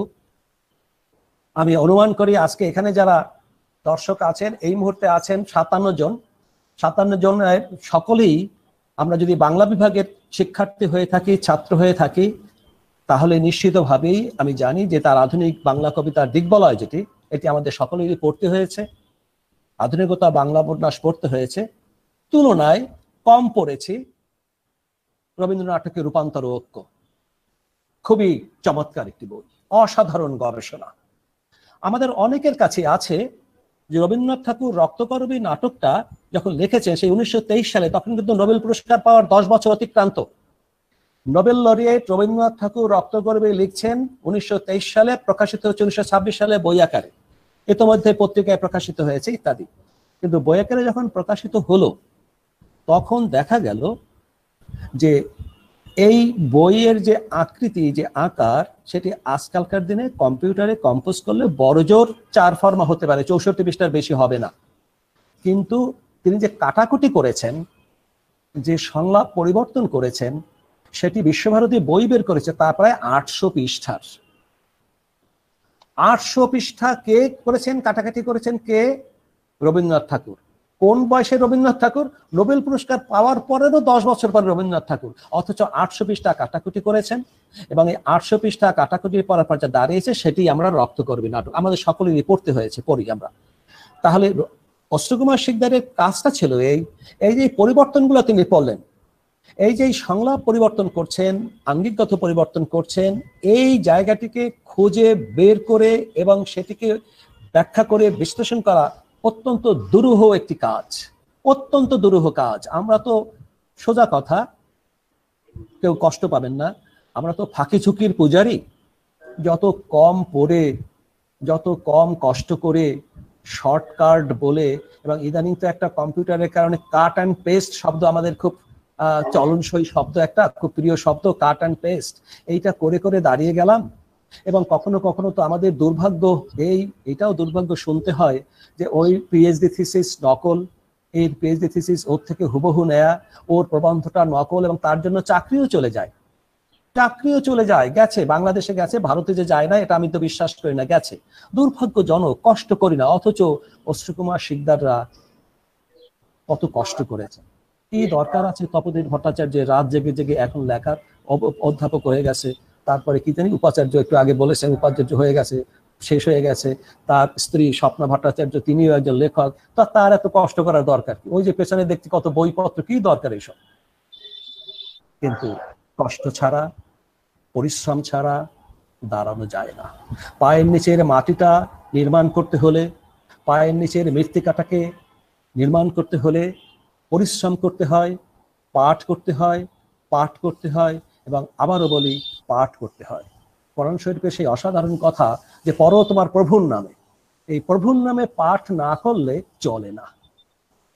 প্রভুর নামে কেন? অর্থাৎ পবিত্র মন নিয়ে পাঠ করতে হবে, জানার স্পৃহা নিয়ে পাঠ করতে হবে। আজকের এখানে যে সমস্ত শিক্ষার্থী আছেন, আমি ওই প্রফেসর তপোধীর ভট্টাচার্যের জন্য বলছি না, সেলিম বক্সের জন্য বলছি না, আমি বলছি আমার শিক্ষার্থীদের উদ্দেশ্যে, আপনারা পড়ালেখা করেন, প্রচুর পড়েন, বোঝার চেষ্টা করেন। অন্যের বই থেকে দরকার নেই, টেক্সট পড়ে নিজে উদ্বুদ্ধ হন। আপনি কি বোঝেন আমি সেটি জানতে চাই। অশ্রু কুমার শিকদার কি বলেছেন, শঙ্খ ঘোষ কি বলেছেন, তার চাইতে আমার কাছে বেশি তাৎপর্যপূর্ণ, আমার কাছে বেশি গুরুত্বপূর্ণ আপনি কি বুঝেছেন। আমি আপনার বোঝাটাকে গুরুত্ব দিতে চাই। আমি অশ্রু কুমার শিকদারের কথা পরীক্ষার খাতায় লেখাকে আমি মোটেই গুরুত্ব দেই না। আপনি অশ্রু কুমার শিকদারের বই পড়বেন, শঙ্খ ঘোষের বই পড়বেন, বই পড়ে নিজস্ব বোধটাকে আপনি তৈরি করেন, আপনার মৃত্তিকাটাকে আপনি আবিষ্কার করেন, অন্যের আবিষ্কৃত মৃত্তিকা আপনার নয়। ওই শঙ্খ ঘোষের একটা অশ্রুকুমার শিকদারের একটা বইয়ের কথা বলেছেন তপোদিতদা, নবীন যদুর বংশ। সেই নবীন যদুর বংশের একটি প্রবন্ধ আছে, সেখানে দেখা যাচ্ছে যে ওই যে উপনিবেশ, পদ্মা নদীর মাঝির যে হোসেন মিয়ার যে উপনিবেশ, সেই হোসেন মিয়ার উপনিবেশে পা দিয়ে লাভ নাই, আপনি আপনার নিজস্ব উপনিবেশটা তৈরি করুন। হোসেন মিয়ার উপনিবেশে গিয়ে আপনার কি হবে? কিচ্ছু হবে না। নবীন যদুর বংশে হাসান আজিজুল হকের প্রবন্ধ, হাসান আজিজুল হকের গল্পের উপরে আলোচনা করতে গিয়ে অশ্রুকুমার শিকদার এই কথাটি বলার চেষ্টা করেছেন। আমিও আজকে আমার শিক্ষার্থীদের এই কথাটি বলবো, প্রিয় শিক্ষার্থীদের বলবো যে আপনারা পড়েন, পাঠ করেন, তত্ত্ব পড়েন, কিন্তু তত্ত্বের মধ্যে নিবিষ্ট না থেকে তত্ত্বটিকে বাস্তব জীবনে প্রয়োগের চেষ্টা করেন। তত্ত্বটি যখন আপনি আত্মস্থ এসিমিলেট করতে পারবেন, তত্ত্ব যদি এসিমিলেট না হয় তাহলে সেই তত্ত্ব কোনো কাজে আসে না। তত্ত্বটাকে এসিমিলেশনটাই হচ্ছে গুরুত্বপূর্ণ, এসিমিলেট করতে পারাটাই হচ্ছে তাৎপর্যপূর্ণ। আমি বলবো আপনারা পড়ালেখা করেন। অশ্রুকুমার শিকদার আপনাদের কাছে একটি আদর্শ, তিনি একজন আদর্শ শিক্ষক। তপোদিতদা বলেছেন যে তিনি যখন উত্তরবঙ্গ বিশ্ববিদ্যালয়ে যোগদান করেছেন তখন উত্তরবঙ্গ বিশ্ববিদ্যালয়ের বাংলা বিভাগ একটি উজ্জ্বল নক্ষত্রের, কতগুলো উজ্জ্বল নক্ষত্রের সমাবেশ ছিল সেখানে। আজকে আমাদের দুর্ভাগ্য যে বিভিন্ন বিশ্ববিদ্যালয়ে বাংলা বিভাগের দিকে তাকাই তাহলে কিন্তু আমরা খুব আশাবাদী হতে পারি না। আশাবাদী হবার মতন কোনো কিছু দেখি না। এই জায়গায় দাঁড়িয়ে আমি বলবো যারা নবীন শিক্ষক আছেন এখানে, যারা শিক্ষার্থী আছেন, তারা আমি বলবো যে বাংলা বিভাগের জন্য, বাংলার সংস্কৃতির জন্য, বাংলা গবেষণার জন্য আপনাদেরকে আগে এগিয়ে আসতে হবে। আপনাদেরকে বাংলা ভাষার চর্চার বহুমুখী মাত্রা আনতে হবে, বাংলা সমালোচনা সাহিত্য পাঠ করতে হবে। এবং অশ্রুকুমার শিকদার শুধু নয়, যারাই আমাদের প্রধান এবং গুরুত্বপূর্ণ লেখক তাদের রচনা পাঠ করবেন। আপনারা পাঠ না করলে চলবে না। আমি যদি এখানে প্রশ্ন করি, যারা এখানে উপস্থিত আছেন, যে আমাদের সামনে যে তপোদিতদা এত সময় বললেন যে তপোদিতদার 10টা বইয়ের নাম বলেন, আমি বুকে হাত দিয়ে বলতে পারি খুব এলোমেলো হয়ে যাবে। 10টা বইয়ের নাম বলতে পারবেন না, আমি বললাম তো এলোমেলো হয়ে যাব আমরা। তাহলে এই জায়গায় আমার প্রশ্ন, এই জায়গায় আমার কথা যে পাঠ করা ছাড়া কোনো উপায় নাই। পাঠ করতে হবে, পড়তে হবে।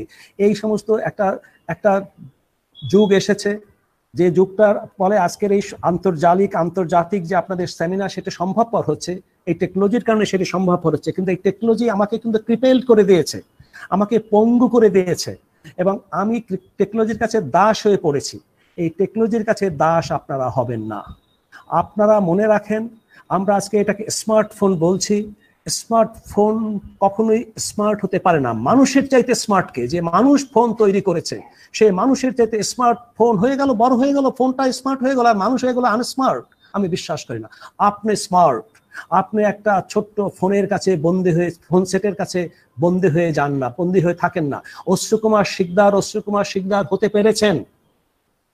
তিনি এইভাবে টেকনোলজির কাছে দাস হননি। আমরা টেকনোলজির কাছে দাস যেন না হই। আমরা বলবো আপনারা এই জায়গায় দাঁড়ান, শক্তি অর্জন করেন, উভয় বাংলার মিলিত সাধনায় বাংলা সাহিত্য, বাংলা সংস্কৃতি বিকশিত হোক, এটা হোক আমাদের অঙ্গীকার। আমি আবার নিজের কথায় যাই। আমি 1988 সালে ভারত সরকারের বৃত্তি পেয়েছিলাম পিএইচডি করার জন্য, এবং আমার প্লেসমেন্ট ছিল 3 জায়গায়, দিল্লি বিশ্ববিদ্যালয়, পুনে বিশ্ববিদ্যালয় এবং যাদবপুর বিশ্ববিদ্যালয়। তখন বাড়ির কাছে বলে যাদবপুর বিশ্ববিদ্যালয়ে গেলাম দেবীপদ ভট্টাচার্যের কাছে। তখন দেবীপদ স্যার যাদবপুর বিশ্ববিদ্যালয়ের শিক্ষক, কেবল রবীন্দ্র ভারতী থেকে উপাচার্য দায়িত্ব শেষ করে আবার যাদবপুরে এসে যোগদান করেছেন। তো তিনি তপোদিতদা এখানে ভালো চিনবেন, আমাদের নীলিমা ইব্রাহিম, বাংলাদেশের শিক্ষক। নীলিমা আপা আমাকে একটা চিঠি দিলেন দেবীপদ স্যারের কাছে, যে তিনি লিখলেন চিঠিটাই দেবী, আমার ছেলে বিশ্বজিৎকে পাঠালাম, বাদ বাকি কথা ওর কাছে শুনবে। স্যারকে দেওয়ার পরে স্যার বললেন নীলিমাদি পাঠিয়েছে, তোমাকে তো ছেলে বলেছে, আমার তার কিছু বলার থাকলো না, অতএব আমাকে তো নিতেই হবে তোমাকে। কিন্তু আমার একটা প্রশ্ন, কি স্যার তুমি আসছো কেন বাংলাদেশে, এই ভারতে কেন আসছো? আমি বললাম স্যার পিএইচডি করার জন্য। তুমি কি মনে করো যে ভারতবর্ষে যাদবপুর বিশ্ববিদ্যালয়ে বাংলা বলে কিছু আছে? আমরা তো এখন হিন্দির উপাসক। আমি কোনো ভাষার বিরুদ্ধাচারণ করছি না, আমি পৃথিবীর সব ভাষাকে শ্রদ্ধা করি, সব ভাষাকে শ্রদ্ধা করি। আমি একটা ভাষা না, আমি 50টা ভাষা জানতে যে পারে তাকে আমি পায়ে ধরে প্রণাম করব। কিন্তু তুমি তো এখানে তো ঠিকবে না, বাংলা ভাষা তো টিকবে তোমার দেশে, তুমি ওখানে গিয়ে পিএইচডি করো। আমি কিন্তু সত্যি সত্যি স্যারের নির্দেশ মান্য করে আমি কিন্তু আর ওখানে করিনি, আমি বাংলাদেশে এসে পিএইচডি করেছি। কিন্তু কথাটি কেন আজকে উচ্চারণ করলাম এই জন্য, বাংলাকে এখন অপাঙ্ক্তেয় বলা হয়, বাংলা এখন স্বদেশে পরবাসী, বাংলা ভাষা বাংলা সংস্কৃতির এখন দুরবস্থা। সেই জায়গায় দাঁড়িয়ে অশ্রুকুমার শিকদাররা, সেই জায়গায় দাঁড়িয়ে সরোজ বন্দ্যোপাধ্যায়রা আমাদেরকে প্রণীত করতে পারেন। সেই জায়গায় দাঁড়িয়ে আমি বলবো, আসুন বাংলা ভাষা ও সাহিত্যের চর্চা করুন, সংস্কৃতি সাধনা করুন, বাংলা নিজের বাংলাটাকে নিজে বিকশিত করুন, ভালো বাংলা লেখার চেষ্টা করুন। যা লেখা আপনার পছন্দ হয়, তিনি হন জীবনানন্দ দাশকে হন বুদ্ধদেব বসু, তার রচনা বারবার পড়ুন। যতবার বেশি পড়তে পারবেন তত আপনাদের কল্যাণ হবে, মঙ্গল হবে, এবং আমরা বিশ্বাস করব সেটাই হবে আজকের দিনে অশ্রুকুমার শিকদারের প্রতি শ্রদ্ধা জানানোর প্রকৃষ্ট পথ। অশ্রুকুমার শিকদারের রচনা পাঠ করব, অশ্রুকুমার শিকদারের বইগুলো তন্ন করে পড়ব, কিন্তু আমি সন্ধান করব, আমি আবিষ্কার করার চেষ্টা করব আমার নিজের পথটি। আমি আরেকটি আধুনিক কবিতার দিকবলয় লিখতে চাই, আমি আর একবার লিখতে চাই আধুনিক বাংলা উপন্যাস, আধুনিকতা বাংলা উপন্যাস। আমি অশ্রুকুমার শিকদারের মধ্যে সীমাবদ্ধ থাকতে চাই না, অশ্রুকুমার শিকদারের সঙ্গে আমি যুক্ত করতে চাই। যদি 5টা লাইনও যুক্ত করতে পারি তাহলে আমি মনে করব যে আমি কিছু করতে পেরেছি। আজকের এইখানে আমাদের সামনে আমি বারবার তার কথা বলবো, তপোদিদা আমার খুব প্রিয় অগ্রজ প্রতিম, কিন্তু প্রিয় বন্ধু। আমার অন্তত গোটা 4-5 পিএইচডি থিসিসে তিনি পরীক্ষক ছিলেন। তপোদিদাকে যখনই টেলিফোন করব তিনি বলবেন ঠিক আছে আসুক, পাঠিয়ে দেব রিপোর্ট। এবং তপোদীপ ভট্টাচার্যকে কখনো দ্বিতীয়বার আমাকে টেলিফোন করতে হয়নি, রিপোর্ট পাঠান, তিনি সময় মতো রিপোর্টটা পাঠিয়ে দেন। এই মানুষটার কাছেও আমার দাবি থাকবে যে নতুন জেনারেশনকে তৈরি করার জন্য পরিশ্রম করতে হবে, নতুন জেনারেশনের জন্য প্রেরণা দিতে হবে। এবং আমি আশা করব যে কুচবিহার পঞ্চানন বর্মা বিশ্ববিদ্যালয়ের বাংলা বিভাগের সম্মানিত শিক্ষক মণ্ডলী এবং সকলের সম্মিলিত সাধনায় আমরা সেই পথে অগ্রসর হব। আমার কথা শুনলেন বলে আপনাদের সকলকে আমি শ্রদ্ধা জানাই, কৃতজ্ঞতা জানাই। একই সঙ্গে আমি আবার আমার কৃতজ্ঞতা জানাই, ধন্যবাদ জানাই আমার অগ্রস্পতি তপোদিদাকে, আজকের অনুষ্ঠানের যিনি সভাপতিত্ব করছেন। সবাইকে ধন্যবাদ।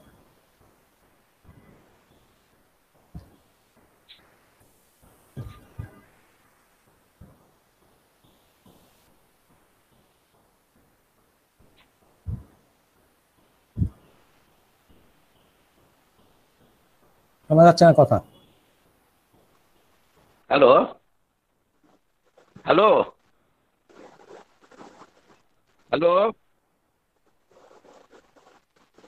হ্যালো, শোনা যাচ্ছে স্যার, শুনতে পাচ্ছি স্যার আমরা।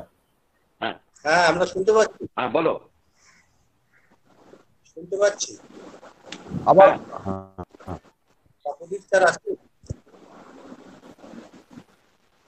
হ্যাঁ আছেন স্যার।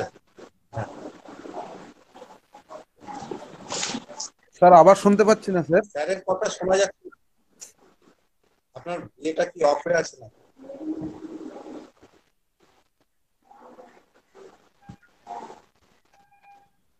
হ্যালো হ্যাঁ স্যার। হ্যালো। হ্যাঁ আমরা এতক্ষণ অধ্যাপক বিশ্বজিৎ ঘোষের অত্যন্ত মর্মগ্রাহী উচ্চারণ শুনলাম। এই বক্তৃতা বলছি মর্মগ্রাহী উচ্চারণ। খুবই জরুরি কিছু কথা তিনি বললেন এবং স্মরণীয় কথা তিনি বললেন। বিশ্বজিৎ আমার অনুজ প্রতিম, তাকে ধন্যবাদ জানাবার মতো সম্পর্ক আমার তার সঙ্গে নয়, কিন্তু আমি সত্যি আনন্দিত যে একই সঙ্গে ব্যক্তিগত থেকে কি করে নৈর্ব্যক্তিক উচ্চারণে পৌঁছানো যায় অশ্রুকুমার শিকদারকে উপলক্ষ করে বিশ্বজিৎ আমাদের কাছে স্পষ্ট করে দিলেন। আমি আশা করব যে যারা শ্রোতা তারা তার প্রতিটি কথা শুনেছেন মনোযোগ দিয়ে, আর আজকাল তো সব ইউটিউবে পাওয়া যায়। আমি বলছি যে বিশ্বজিতের কথাগুলো তারা যদি সবাই মনোযোগ দিয়ে না শুনে থাকেন বা যারা শোনার সুযোগ পাননি তারা প্লিজ আরো একবার শুনবেন, কারণ শেষ দিকে তিনি যে কথাগুলো বলেছেন মূলত উত্তর প্রজন্মের জন্য। আমি কথা বাড়াবো না, অশ্রুকুমার শিকদার সম্পর্কে আরো অনেকেই অনেক কিছু বলবেন এবং সেই সময়টুকু তো তাদের দিতেই হবে। তো আমি শুধু সব শেষে আমার তার কথা শুনতে শুনতে অর্থাৎ বিশ্বজিতের কথা শুনতে শুনতে আমার এটা অনেক পুরনো কথা মনে হচ্ছিল, আমি সেই কথাটাই বলি। রেনেসাঁর সময়, ইতালির রেনেসাঁর সময়ের এক বিখ্যাত চিত্রকর বত্তিচেল্লি তিনি একবার একটা চিঠি লিখেছিলেন একজন প্রিয়জনকে উদ্দেশ্য করে। সেটার কথাটা আমি বাংলায় বলছি। তাকে কিছু প্রশ্ন করেছিল যে দান্তে আলিঘিয়েরি, মহাকবি দান্তে আলিঘিয়েরি, ডিভাইনা কমেডিয়ার লেখক, তাকে কি করে বুঝবো, তাকে বোঝা তো যায় না। তখন তিনি উত্তর দিয়েছিলেন, বাংলা করে বলি আমি, যে পড়ো পড়ো, বারবার পড়ো, তাহলেই বুঝবে যে তুমি নিজের মধ্যে যা এতদিন ধরে খুঁজে এসেছো এই সবগুলোর উত্তর দান্তের মধ্যেই পাবে। এই কথাগুলোই প্রায় বিশ্বজিৎ বললেন তো আমাদের, এবং অশ্রুকুমার শিকদার সহ অন্য যারা আছেন, যে সমালোচনা সাহিত্য অবশ্যই একটা সৃজনশীল কর্ম, তাদের লেখা পড়ো এবং তাদের লেখা আবার পুনরাবৃত্তির জন্য নয়, কাছ থেকে কি করে বুঝতে হয় সেটাই তো বুঝতে হবে। অর্থাৎ কি করে পড়তে হয় সেটাই তো আমরা বুঝে উঠতে পারি না, তাই কি করে পড়তে হয় কি করে সেটাও তো শিখে নেওয়া যায়। তো সেটা শেখাবার জন্যই তো আছেন অশ্রুকুমার শিকদারের মতন যাদের মৃত্যু নেই, সেই মৃত্যুহীন সমালোচকেরা। আপাতত এখানেই আমার কথা আমি আপাত সমাপ্তি দিয়ে আমার আপাত সমাপ্তি ঘোষণা করছি। সেলিম, তোমাকে এবং তোমার সঙ্গে সবাইকে আরো একবার ধন্যবাদ। স্যার এই সেশনে আরেকজন বক্তা আছেন স্যার। স্যার বিকাশ বাবু বলবেন স্যার। আচ্ছা, আমি একটু নিচ্ছি, একটু বিদায় নিতে হচ্ছে এখন একটু মুহূর্তে, আমি পরে আবার এসে যোগ করছি। বিকাশ থেকে শুরু করিয়ে দিয়ে তারপরে গেলে ভালো হবে স্যার। বিকাশ থেকে শুরু করে দিয়ে যান। ঠিক আছে, কারণ আমার একটু অন্য ব্যাপার আছে। আচ্ছা, তো আমার ছাত্র, কৃতি ছাত্র অধ্যাপক বিকাশ রায়, যিনি গৌরবঙ্গ বিশ্ববিদ্যালয়ের একটি উজ্জ্বল স্থান নিয়ে আছেন, তিনিও অশ্রুধার ছাত্র, আমারও ছাত্র, অশ্রুধারও ছাত্র। তো বিকাশ এবার বলবেন, তো আমি একটু সময় একটু বেরিয়ে যেতে হচ্ছে, পরে আবার এসে আমি ঢুকবো। তো বিকাশ, তুমি শুরু করো। আচ্ছা, নমস্কার। আজকে আপনারা সকলেই জানেন যে আজ আমাদের শিক্ষক দিবস। ফলে আমি আমার যে মাস্টারমশাই আচার্য শুনু অধ্যাপক তপোধীর ভট্টাচার্য মহাশয়, যিনি আমার পথের দিশারি, অভিভাবক তুল্য, তাকে আমি প্রণাম জানাই, ম্যাডামকে আমি প্রণাম জানাই, আর বিশ্বজিৎ বাবুর মতো বিশিষ্ট সমালোচককেও আমার প্রণাম এবং শ্রদ্ধা, এবং আমার সারা জীবনে যারা মাস্টারমশাই ছিলেন তাদের প্রত্যেককে শিক্ষক দিবসের প্রণাম, প্রণতি, শ্রদ্ধা জানিয়ে আমি আমার বক্তব্য শুরু করছি।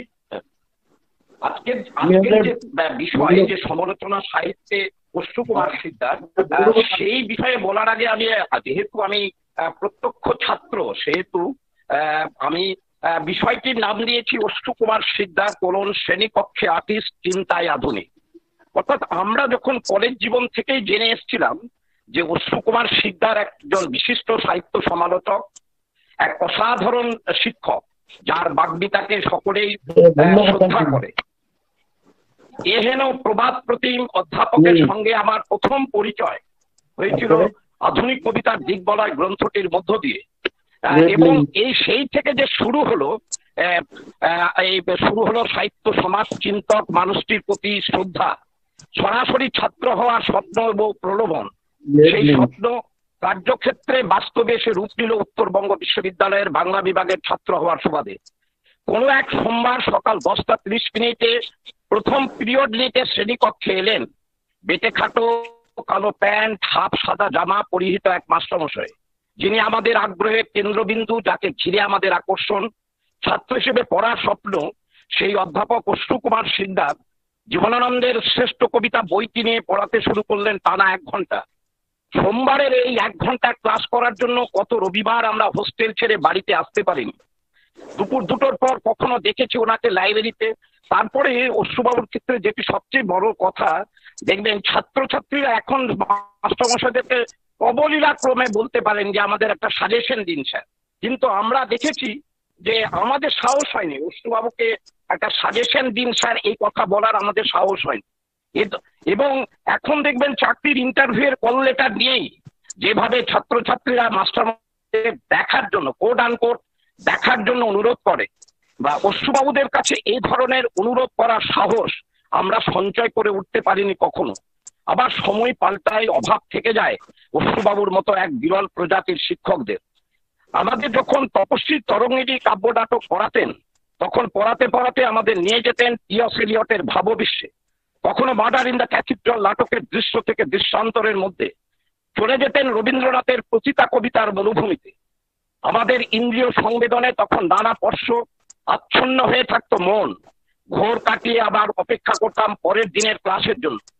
জীবনানন্দের কবিতা পড়াতে কখনো কখনো যেতেন। এত ড্যাশ চিহ্নের ব্যবহার কেন? তার স্বরূপ নির্ধারণ। 8 বছর আগের একদিন বোধ কবিতার তুলনামূলক আলোচনায় এমন এক অনুভূতি মালার সামনে হাজির করতেন যেখান থেকে বেরুতে অনেক সময় লাগতো আমাদের। ক্যাম্পে বা শিকার কবিতার তুলনামূলক আলোচনা যেভাবে পড়িয়েছিলেন, সেই পাঠ অভিজ্ঞতায় জীবনানন্দ পড়ানোর জন্য আজও আমার মনকে কৌতূহলী করে রাখে। আজ আমার বলতে দ্বিধা নেই, আধুনিক কবিতা পড়তে যে 2জন মাস্টারমশাই শিখিয়েছেন, তার শ্রেণীকক্ষে ছাত্রদের পড়াতে যে 2জন আমাকে সাহস দিয়েছেন, তিনি হলেন অধ্যাপক তপোধীর ভট্টাচার্য এবং অবশ্যই আমার আরেক মাস্টারমশাই অশ্রু কুমার সিকদার মহাশয়। স্যার বলছিলেন, তপোধীর বাবু বলছিলেন যে পড়াটা একটা ক্রিয়া, সত্যি পড়াটা একটা ক্রিয়া। কি পড়ছো? বাড়িতে যখনই যেতাম তিনি জিজ্ঞাসা করছেন কি পড়ছো, কি লিখছো। এটাই ছিল তার কাছে, আমাদের কাছে চাওয়া। সন্তুষ্ট করতে পেরেছি কিনা জানি না। এবং ইন্দ্রজিৎ দীক্ষায় অনুভবে এই বইটি যখন আনন্দবাজারে বুক রিভিউ হলো আমার, তখন কুমারবাবু কিছু সম্পাদককে সম্পর্কে প্রস্তাব দিয়েছিলেন। অশ্রুবাবু সেই সম্পাদককে প্রস্তাব দেখে আমাকে বললেন এইভাবে তোমরা করো। কতটাই ছাত্রছাত্রীদেরকে ভালোবাসতেন, সেই ভালোবাসাটাও আমরা পেয়েছি। একবার নেট পরীক্ষার প্রশ্নপত্রে ফুল এলো প্রশ্ন, অশ্রুবাবুকে জানানো মাত্রই তিনি আনন্দবাজারে চিঠি লিখলেন, চিঠি লিখে সচেতন করলেন। ঠিক এইভাবে আমরা অশ্রুবাবুকে মাস্টারমশাই হিসেবে যেভাবে দেখেছি, সেটা আমাদের কাছে একটা বিরল ঘরানার মনে হয়েছে। একবার উত্তরবঙ্গ বিশ্ববিদ্যালয়ে দর্শন বিভাগের অধ্যাপক পবিত্র রায় রবীন্দ্রনাথের নন্দন তত্ত্ব নিয়ে বক্তৃতা দিচ্ছিলেন। আমি গিয়ে স্যারকে বললাম যে স্যার আজকে দারুণ লেগেছে বক্তৃতাটা। অশ্রুবাবু শুনে বললেন, পবিত্রবাবু পণ্ডিত মানুষ। এই পণ্ডিত মানুষ কথাটাই যেন আজকে আমার মাস্টারমশাই অশ্রু কুমার সিকদারের ক্ষেত্রে প্রযোজ্য বলে আমি মনে করি। এইরকম নানা ঘটনা, অনেক বড় ঘটনা, নানা ঘটনা আমাদের আছে।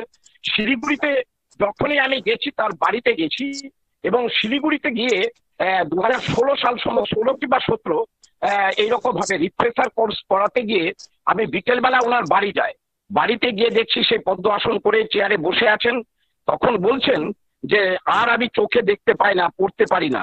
এই কথাগুলো শুনতে শুনতে আমিও যেন বিষণ্ণ হয়ে পড়েছিলাম, এবং নানা রকম ঘটনা মনে পড়ছে অশ্রুবাবুকে ঘিরে। এবং অশ্রুবাবুর সবচেয়ে বড় কথা, পড়ার খোঁজ নিতেন, পড়াশোনার খবর নিতেন, আমরা কি লিখছি, কি পড়ছি, কি বলতে চাইছি, এটা পড়ার খুব এবং নতুন নতুন সমালোচনা তিনি পড়তে ভালোবাসতেন। আমরা কি লিখছি সেটাও পড়তেন এবং পরামর্শও দিতেন। অশ্রুবাবু উত্তর পূর্বের সাহিত্য নিয়ে কারা কোথায় কি লিখছেন তিনি খোঁজ খবর রাখতেন। গুয়াহাটি বিশ্ববিদ্যালয়ের প্রবাদ ও প্রতিম অধ্যাপক উষারঞ্জন ভট্টাচার্য কিংবা বরাক উপত্যকার সমাজচিন্তক সুজিত চৌধুরীর কথা বারবার তিনি বলতেন, এবং স্নেহ এবং শ্রদ্ধা ছিল অধ্যাপক তপোধীর ভট্টাচার্য এবং সপ্তা ভট্টাচার্যের প্রতি। তপোধীর বাবুর কথা উঠলই যখন, তখন বলেই ফেলি যে পাঠ্যক্রমের আধুনিকতার প্রচলনে, গবেষণার নিত্য নতুন দিক নির্দেশনায়, বাংলা বিদ্যাচর্চা সমালোচনার ধারায় আমি মনে করি তপোধীর ভট্টাচার্য ও সুকুমার শিকদার মশাই নতুন পথের পথ দেখিয়েছেন এবং তারা দুজনেই সমালোচনা সাহিত্যের ক্ষেত্রেই আমরা এমন জায়গায় নিয়ে গেছেন যেখানে আমরা গর্ববোধ করি। ব্যক্তিগতভাবে আমি আঞ্চলিকতা দোষে দুষ্ট নই, অবচেতনে এই আঞ্চলিকতা কখনো কখনো মনের ভিতরে ক্ষেত্র প্রস্তুত করলেও তাকে আর বাড়তে দিই না। কিন্তু অশ্রুবাবুদের মতো মেধাবীদের সব দেশই যেখানে স্বদেশ, যেখানে শিলিগুড়ি, ঢাকা, কলকাতা একই সঙ্গে মেলামেশা করে, আজকে এই অনুষ্ঠানে এই পঞ্চানন বর্মা বিশ্ববিদ্যালয়ের বাংলা বিভাগের এই অনুষ্ঠানে বলতে গিয়ে আজ বলতে বাধ্যই হচ্ছে যে আজকে যদি ধরা যায় যে উত্তরবঙ্গের একাডেমিক লিডারশিপ দেওয়ার হয়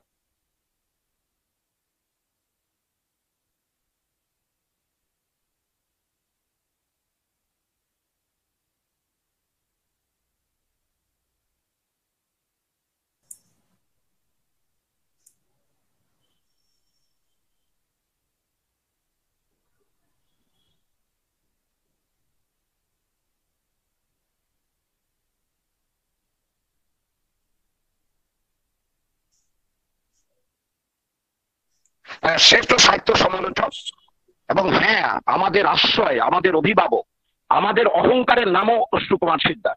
তিনি রবীন্দ্র তত্ত্বাচার্য, তিনি মননে আধুনিক ব্যক্তিত্ব, লেখালেখিতেও ছিল আধুনিকতার সন্ধান, চিন্তার গভীরতায় ও ভাষা জ্ঞানে অদ্বিতীয় ছিলেন আমার মাস্টারমশাই অশ্রুকুমার শিকদার। ও শঙ্খবাবু বিশ্বজিৎ বাবু বলছিলেন সমালোচক সত্তার কথা, অশ্রুবাবু 15টি মতো প্রবন্ধের বই লিখেছেন।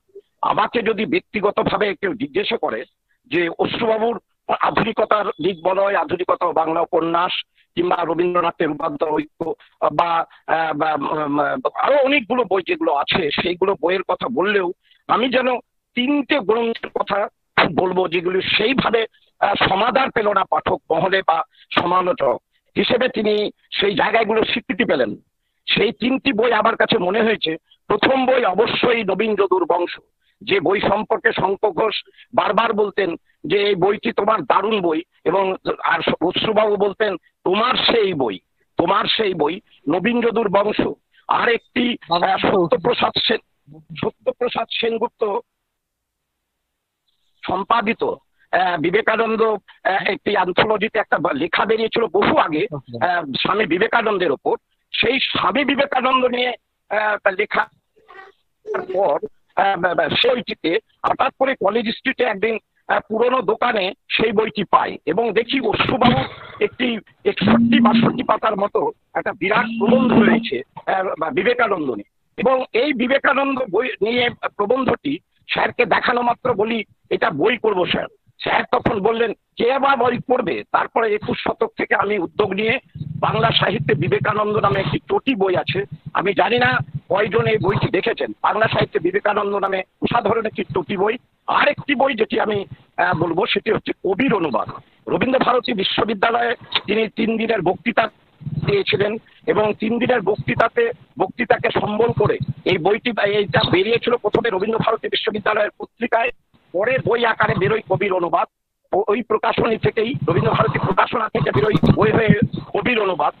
কিন্তু আমি মনে করি যে আর যে সমস্ত বই আছে আধুনিকতা বাংলা উপন্যাস বা আধুনিক কবিতার দিক বলয় বা 1000 বছরের বাংলা কবিতা বা চোখের দুটি তারা, এইসব বই কিছুটা হলেও পরিচিতি পেয়ে এসেছে কি, কিন্তু আমার মনে হয় 3টে বই মনে হয় কোনোভাবে অনাদর থেকে গেছে, সেইভাবে সমাদর পায়নি। আমরা যদি নবীন যদুর বংশ দেখি, নবীন যদুর বংশ বেরোচ্ছে 1991 সালে। মোট 9টি প্রবন্ধ আছে এবং এই প্রবন্ধগুলোর শুরুতেই অশ্রুবাবু শোনাচ্ছেন মানুষ চিরকালই নিজের সময়ের সময়কে সংকটের সময় বলে ভেবেছে তাদেরই জীবনের বছরগুলি ছেড়ে গেল পঙ্গপালে, মনে হয়েছে সময় জুড়ে গেল। The bright day is done and we are for the dark. চিরকালই মানুষ নিজের সময়কে উন্মার্গগামী অন্ধকার সময় ভেবেছে বটে, তবু 20 শতাব্দী বিশেষ করে সংকটের কাল।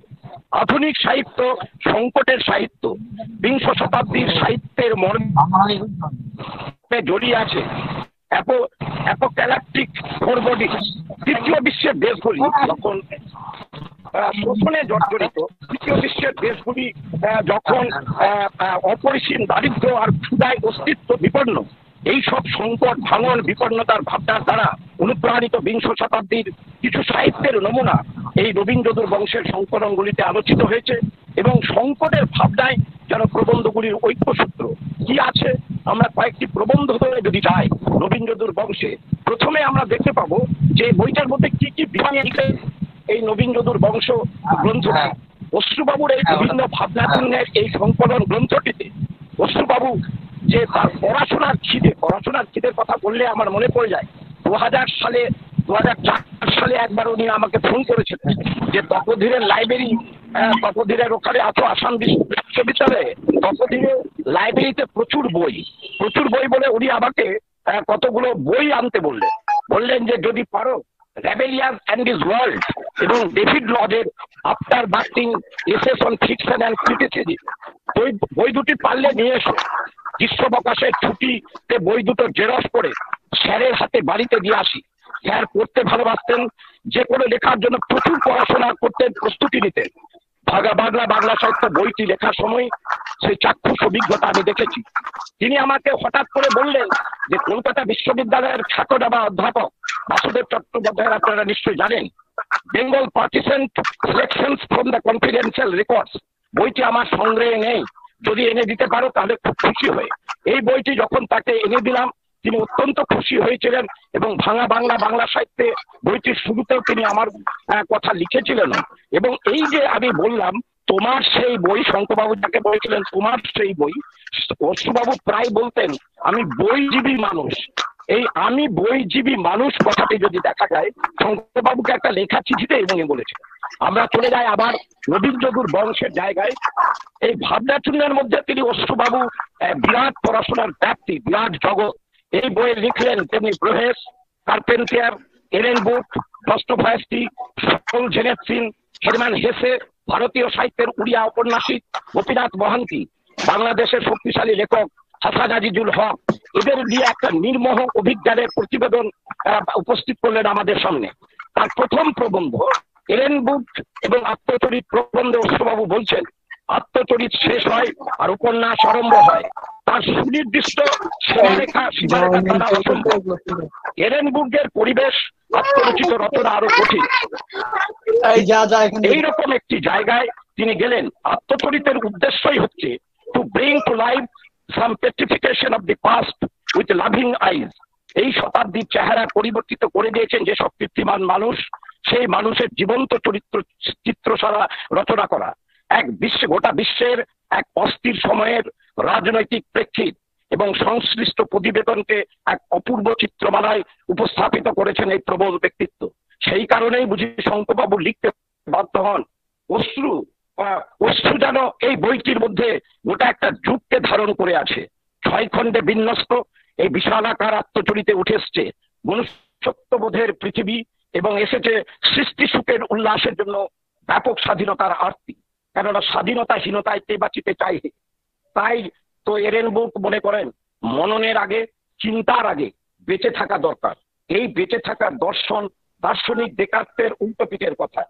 আর একটা বিখ্যাত প্রবন্ধ চারদিকে রবীন্দ্রদূর বংশ, এটি দিয়ে সময় বিশেষ করে দীপেন্দ্রনাথ বন্দ্যোপাধ্যায়ের একটা জরুরি অবস্থার সময় পরিচয়ে এটা ছেপেছিলেন। এমন এক সময়ে যেখানে খুব সাংঘাতিক এই প্রবন্ধ ছাপা খুব কষ্টকর ছিল, তবুও এইটি দিক থেকে একটা ঐতিহাসিক তাৎপর্য আছে। এই রবীন্দ্রদূর বংশ প্রবন্ধে দেখাচ্ছে মহাভারতের মোসল পর্বে সংকট কিভাবে আধুনিক কবিদের, বিশেষ করে জীবনানন্দ, বিষ্ণুদে, নীরেন্দ্রনাথ চক্রবর্তী, বীরেন্দ্র চট্টোপাধ্যায় প্রমুখদের কবিতায় কিভাবে উপস্থাপিত হয়েছে সেই ব্যাখ্যা তিনি দিয়েছেন। আর মহাভারতীয় যদুবংশের আখ্যানকে গোলাম কুদ্দুস নির্মাণ করেন এক রাজনৈতিক অনুষঙ্গে। আপনারা সকলেই জানেন, খুব পরিচিত ইলা মিত্র সেই কবিতাটি। আর কবি শঙ্খ ঘোষের এই সময়ের স্ফুলিঙ্গময় স্বচ্ছন্দ অক্ষরগুলি সব শেষ হয়ে যাবে সমস্ত যাদব বংশ। যে কোনো সবুজ ঘাস হাতে নিলে হয়ে ওঠে মুসল মুদ্গর ধ্বংস বীজ। এইবার সময় সাত্তকী যাদব বলে তার কবিতাতে বলেছিলেন। বুদ্ধদেব বসু কাল সন্ধ্যা কাব্য নাটকের মধ্যে যদুবংশ ধ্বংসের পৌরাণিক আবহকে আধুনিক দৃষ্টিতে বিনির্মাণ করেছেন, সে কথাও উল্লেখ করলেন আমাদের অশ্রুবাবু। এই সময়ের চিহ্নকে নীরেন্দ্রনাথ চক্রবর্তীর মতো অকাল সন্ধ্যা বলেননি, বলেছেন কাল পর্যায়। আবার সমালোচক সরোজ বন্দ্যোপাধ্যায় যখন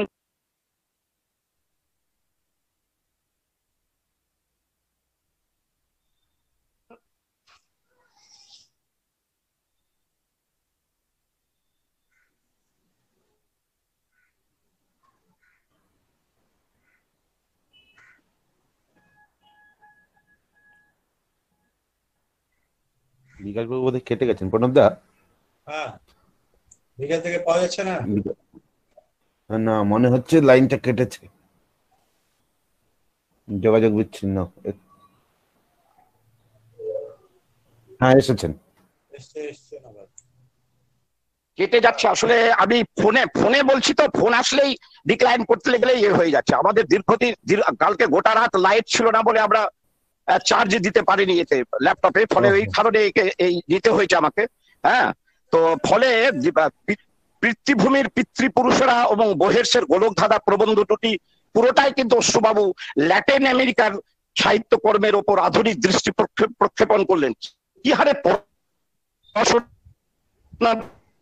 ব্যক্তি পিতৃভূমির পিতৃপুরুষেরা প্রবন্ধটিতে তিনি 5টি উপন্যাসকে ধরে স্বৈরতান্ত্রিক শাসন ব্যবস্থাকে কেন্দ্র করে বাস্তব সত্য ও নিহিত সম্ভাবনার উল্লেখযোগ্য কল্পনা এবং এমন ভাবে তথ্যসূত্রে তিনি সাজিয়েছেন এই উপন্যাসগুলোকে ধরে ধরে, যা বাংলা সাহিত্য সমালোচনায় আমি এক দিক সঞ্চারী লেখা হিসেবেই বিবেচিত বলে মনে করি। আরেকটি প্রবন্ধ এরপর দেখবেন, হেরমান হেসে 19 শতকের বিখ্যাত ভারত তত্ত্ববিদ, পণ্ডিত, ইউরোপের অন্যতম শক্তিশালী ঔপন্যাসিক। হেরমান হেসে পারিবারিক সূত্রে ভারতবর্ষের প্রতি বোধ করেন এক অপ্রতিরোধ্য আকর্ষণ, অর্থাৎ ভারতের প্রতি একটা মায়া মমতা ছিল হেরমান হেসে। এবং সংস্কৃত, পালি, মালায়ালাম, হিন্দি, কানাডা, বাংলা ভাষা তেমন জানতেন, তেমনি ভারতীয় গান আর উপকথা তাকে নিয়ে গেছিল এক ভারতীয়ত্ব বোধে। এই ভারতীয়ত্ব বোধ থেকেই জন্ম নিয়েছিল সিদ্ধার্থ নামক তার এক উপন্যাস, এবং পুরোটাই ভারতীয় কনসেপ্টে। এবং এই আত্মোপলব্ধির মধ্য দিয়ে সিদ্ধার্থ পৌঁছেছিল everything that exist is good, everything is necessary. তেমনি আবার ভারতীয় নটরাজের মূর্তি নিয়ে হেসের মনে হয়েছিল দি ইনফাইনিট লার্জ দেয়ার। এই প্রাচ্য প্রতিভার মধ্যে হেসের সিদ্ধার্থ চরিত্র খুঁজে পেয়েছিল, অর্থাৎ প্রাচ্য প্রতীতি আর পাশ্চাত্যকে, ইউরোপের সাহিত্যকে এক জায়গায় মিলিয়ে যেভাবে একটা তুলনামূলক অধ্যয়নের সমালোচনা সাহিত্যে এনে দিলেন অশ্রু কুমার শিকদার, সেখানেও আমার মনে হয়েছে একটা নতুন দিগন্ত তিনি আমাদের সামনে খুলে দিয়েছিলেন। আরো যদি যায়, অশ্রুবাবুর সংকলন দেখতে একটা অদ্ভুত রকম সত্যের অন্বেষণ আছে, সাহিত্যের সত্য দর্শনের খোঁজার একটা ঝোঁক আছে, এবং আমরা বারবার তাকে সাহিত্যের সমালোচক হিসেবে দেখেছি। দার্শনিক প্রজ্ঞারও পরিচয়, আত্মজিজ্ঞাসা এবং সাহিত্যের সত্য দর্শনকে কিভাবে বুঝতে হয়, এই সব প্রবন্ধগুলো বা এই ভাবনাচূর্ণের প্রবন্ধগুলিতে আপনারা খুঁজে পাবেন। ব্যক্তিগতভাবে আমার মনে হয়েছে বিশ্ব সাহিত্যের সঙ্গে ভারতীয় সাহিত্যের একটা ঐক্যসূত্র সন্ধানেই ব্রতী হয়েছিলেন বিশ্ব সাহিত্যের এই একনিষ্ঠ পড়ুয়া। ভাষা জ্ঞান, চিন্তার গভীরতায় বাঙালি পাঠককে নিয়ে গেছেন সপ্ত সিন্ধু 10 দিগন্তের সৃজন বিশ্বের উঠোনে। আর একটা জিনিস দেখবেন, এর পরে যেটি লিখলেন, এখানে কিন্তু মিলিয়ে দিয়েছেন এই নবীন যদুবংশে, একদিকে পাশ্চাত্যের ঔপন্যাসিক লেখকদের, অন্যদিকে ভারতীয় সাহিত্যের, এবং আমাদের বাঙালি লেখকেরও লেখাকে ঢুকিয়ে দিয়ে কোথাও যেন একটা বিশ্ব সাহিত্যের প্রাঙ্গণ বা ক্ষেত্রকে তৈরি করেছেন এই বইয়ে। এবং ভারতীয় ঔপন্যাসিক, উড়িয়া ভাষার অন্যতম ঔপন্যাসিক যে কি বলে ভোগার নাম মহান্তি, সেই মহান্তির বিখ্যাত দুটো উপন্যাস পরজা এবং অমৃতের সন্তানের সঙ্গে প্রফুল্ল রায়ের ধর্মান্তর উপন্যাসটির, গোপীনাথ মহান্তির এই দুটো উপন্যাসের সঙ্গে প্রফুল্ল রায়ের ধর্মান্তরের যে তুলনামূলক অধ্যয়ন করে দেখিয়েছেন অশ্রুবাবু, সেখানেও তার বিপুল পাঠ ব্যাপ্তি যেন আমাদের কাছে নতুন করে পরিচয় দিয়েছে। দুটোতেই আছে, ধর্মান্তরের মধ্যেও আছে আদিবাসী জনজীবনের সংকট, আবার গোপীনাথ মহান্তি উড়িয়া ঔপন্যাসিক দুটো উপন্যাসে পরজা এবং অমৃতের সন্তানেও আছে এই আদিবাসী জীবনের সংকট, জনজাতিদের অসাম্যের বিরুদ্ধে অসাম্য কিভাবে আজও ঘুচে যায়নি সেই কথা বারবার সেই প্রতিবেদনে এনেছে। এবং এই আদিবাসী জনজাতি সাময়িকভাবে বিক্ষিপ্তভাবে কিছু প্রতিবাদ করলেও এই যে দুটো ক্ষেত্রে মিল রেখেছেন, অর্থাৎ গোপীনাথ মহান্তি আর প্রফুল্ল রায়ের উপন্যাসের সঙ্গে প্রফুল্ল রায়ের ধর্মান্তরকে মিশিয়ে দেন। আরেকটি জিনিস, এই প্রান্তিক পরিসর থেকে চরিত্রগুলোকে দেখাতে গিয়ে তিনি এই বলছেন, টুরিস্টদের ক্যামেরা কলুষিত চোখ দিয়ে বা সাংবাদিকের চটজলদি নজর দিয়ে, এমনকি সাংস্কৃতিক নৃতত্ত্ববিদদের অধ্যয়ন দিয়েও খাঁটি আঞ্চলিক উপন্যাস লেখা হয় না। কি নতুন কথা!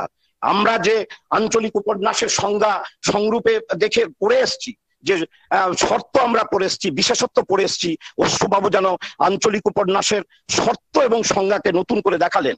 প্রগাঢ় সহানুভূতির সঙ্গে পিছিয়ে পড়া মানুষগুলোকে সমকক্ষ মানুষ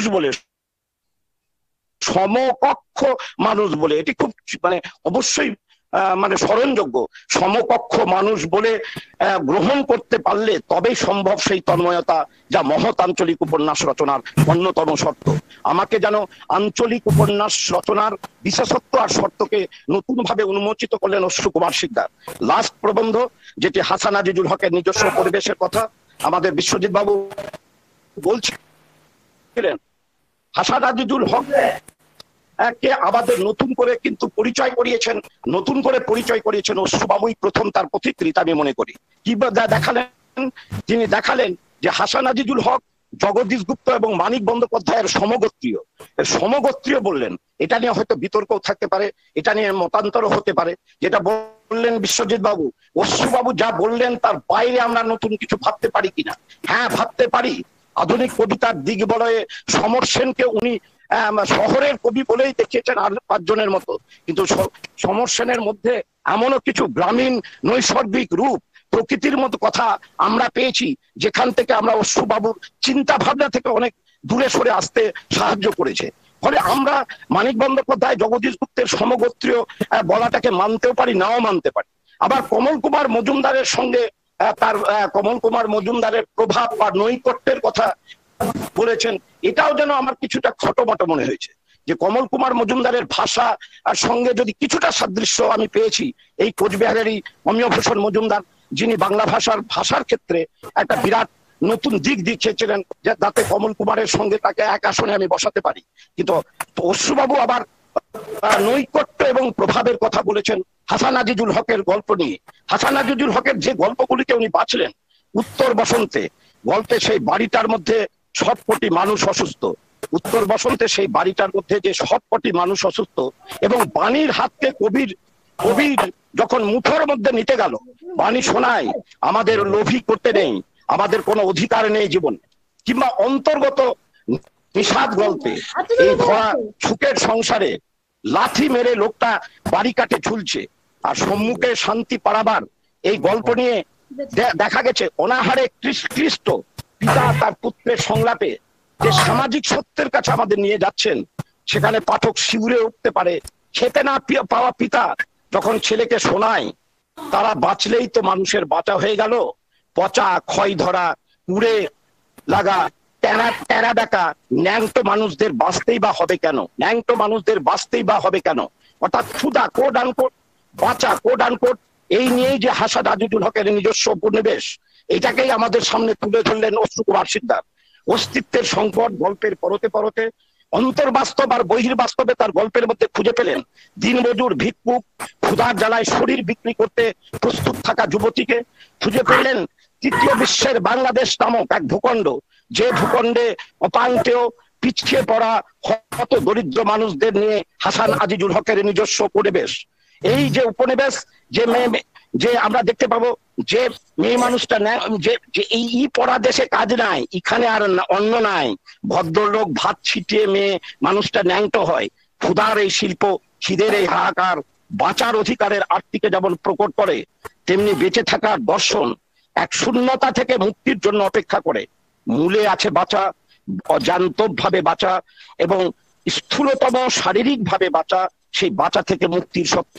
এরপরে যে বইটির কথা আমি বলতাম, কিন্তু আবার মনে হয় যে আমরা কবির অনুবাদ, এখানে কিন্তু যদি আপনারা এই বইটি পড়েন কবির অনুবাদে, তাহলে দেখবেন কিভাবে অনুবাদ কাকে বলে, অনুবাদের তত্ত্ব কি, এবং তিনি কখনো দেখেছেন দেরিদার থিওরি দিয়ে দেখিয়েছেন, জ্যাক দেরিদার, it is productive writing called forth by the original text. আবার কখনো তিনি গেছেন Hoffman style, George Steiner, Nabokov, Satchidanandan, আমাদের ভারতবর্ষের সচিদানন্দনের সংজ্ঞা দিয়ে, কখনো শঙ্খ ঘোষের সৃজনের আনন্দ অনুবাদের এই তত্ত্বকে যেমন দেখেছেন, আবার সুভাষ মুখোপাধ্যায়ের সুবোধ বালক অনুবাদ কথাটির ক্ষেত্রে কতটা প্রযোজ্য তাকেও তিনি দেখতে চেয়েছেন। এই কবির অনুবাদ বইটি আমার মনে হয়েছে সাংঘাতিক ভাবে আমাকে আকৃষ্ট করে। কেন রবীন্দ্রনাথকে ইংরেজি অনুবাদ করতে হলো?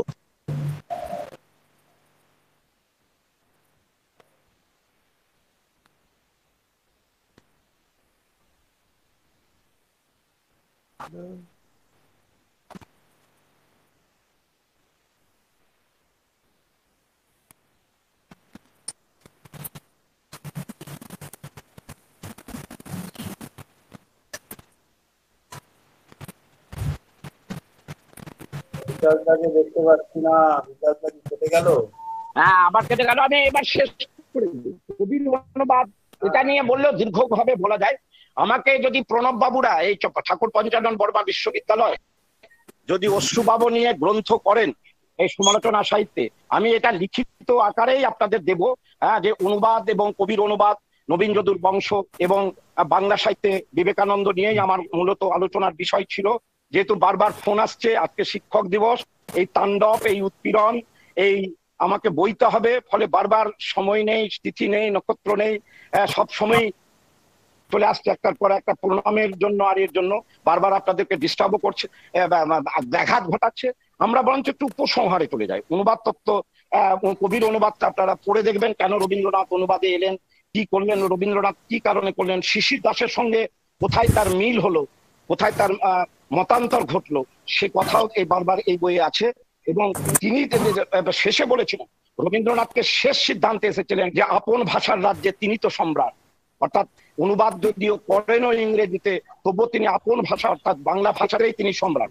এবার আসি একটু ব্যক্তিগত জায়গায়, আবার আমার আসি ব্যক্তিগত প্রসঙ্গে। 2017 সালে উত্তরবঙ্গ সারস্বত সম্মাননা কমিটির পক্ষ থেকে হঠাৎ অনিতা এবং আনন্দগোপাল ঘোষ ফোন করলেন যে অশ্রুবাবু তখন চোখে দেখতে পান না, অন্ধ। বললেন যে বিকাশ, জলপাইগুড়িতে আমরা অশ্রুবাবুকে সম্মাননা দেব, তুমি অশ্রুবাবুকে রাজি করাও। অশ্রুবাবুকে বলাতে বললো যে তুমি যদি নিয়ে যাও গাড়িতে করে তাহলেই যেতে পারি। অশ্রুবাবু যখন জলপাইগুড়িতে গেলেন সেই রবীন্দ্র ভবনের সামনে, তখন প্রচুর ছাত্রছাত্রী অশ্রুবাবুকে দেখে অশ্রুবাবুর কথা শুনতে এসছেন। অশ্রুবাবুকে ধরে আমাদের যারা সিনিয়র ছিলেন, কৈলা গাঙ্গুলি, আরো অন্যান্য যারা ছিলেন সিনিয়র, আরো অনেক সিনিয়র ছিলেন যারা হয়তো রিটায়ারও করে গেছেন, তারা হাত ধরে যখন অশ্রুবাবুকে নিয়ে চললেন, তখন বলল তোমাদেরকে তো দেখতে পাচ্ছি না, কিন্তু তোমাদের কথা শুনছি।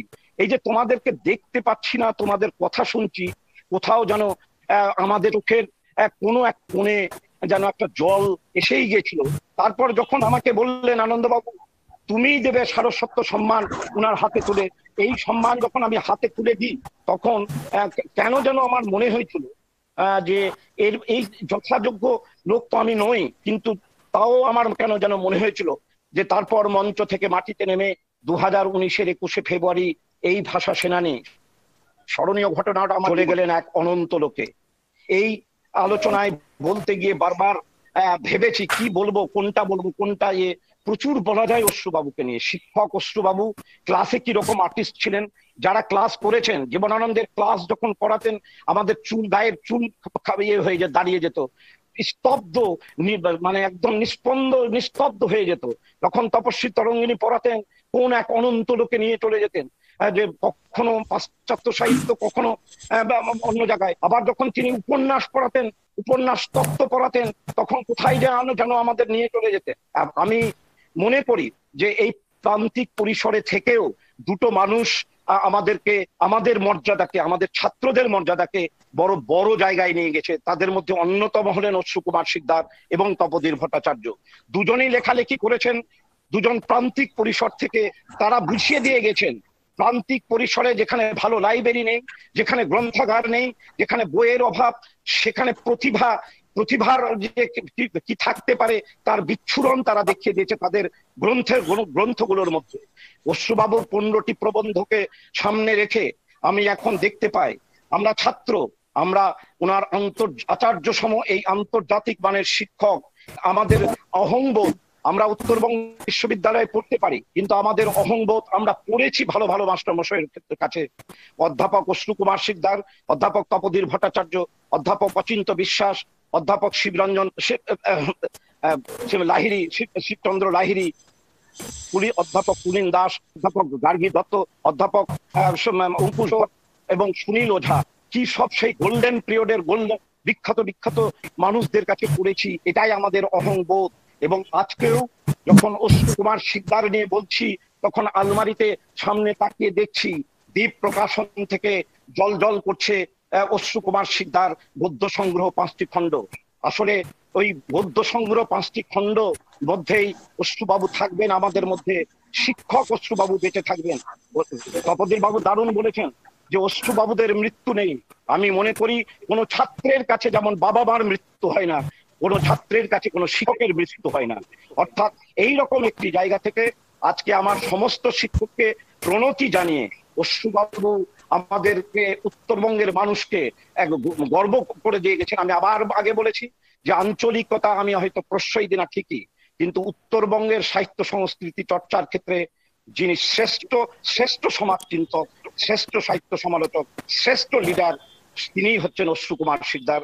তাকে আবারও আমার আনত প্রণতি জানিয়ে আমি বক্তব্য শেষ করছি।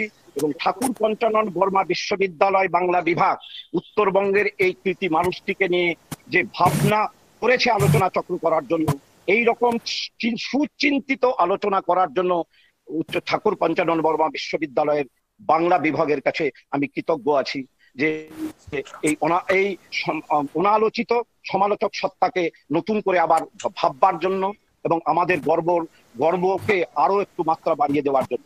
এই বলে আমি আমার বক্তব্য শেষ করছি। নমস্কার। শেষ করেছি। ধন্যবাদ অধ্যাপক বিকাশ রায় মহাশয়কে তার সুচিন্তিত বক্তব্য। শ্রেণীকক্ষে কিভাবে অধ্যাপক অশ্রু কুমার শিকদার সমৃদ্ধ করেছেন আমাদের, সে সৌভাগ্য আমারও হয়েছে। আমি সেই ব্যাচের ছাত্র। এবং যে গর্বের কথা উচ্চারণ করলেন অধ্যাপক রায় যে অশ্রু কুমার শিকদারের ছাত্র হিসেবে আমাদের যে গর্বের জায়গাটা তৈরি করেছেন, সেজন্য আমরা আন্তরিক ধন্যবাদ এবং কৃতজ্ঞতা জানাই। আমরা অধ্যাপক বিকাশ রায়কে কৃতজ্ঞতা জানাই। তিনি এক একটি বই ধরে অশ্রু কুমার শিকদারের এক একটি বই ধরে তিনি আলোচনা করেছেন। আরো অনেক বই আছে, সেসব বই আগামী আলোচনা আরো উঠে আসবে। আমাদের আজকে এই সেশনে সভাপতি একটু তার কাজে বাইরে গেছেন, ফলে আমি বিকাশ দা আছেন, যারা বক্তা ছিলেন তাদের মধ্যে বিকাশ দা আছেন, আমি অনুরোধ করব যদি কেউ কিছু সংযোগ করতে চান এর সঙ্গে, বা যদি কেউ কিছু প্রশ্ন করতে চান, তাহলে বিকাশ দা আছেন, বিকাশ দা সে সম্পর্কে কথা বলবেন। আপনারা অন্তত 2-3 জন যদি কেউ বলতে চান, খুব বেশি হয়তো হবে না, 2-3 জন বলতে চাইলে সেটা বলতে পারেন।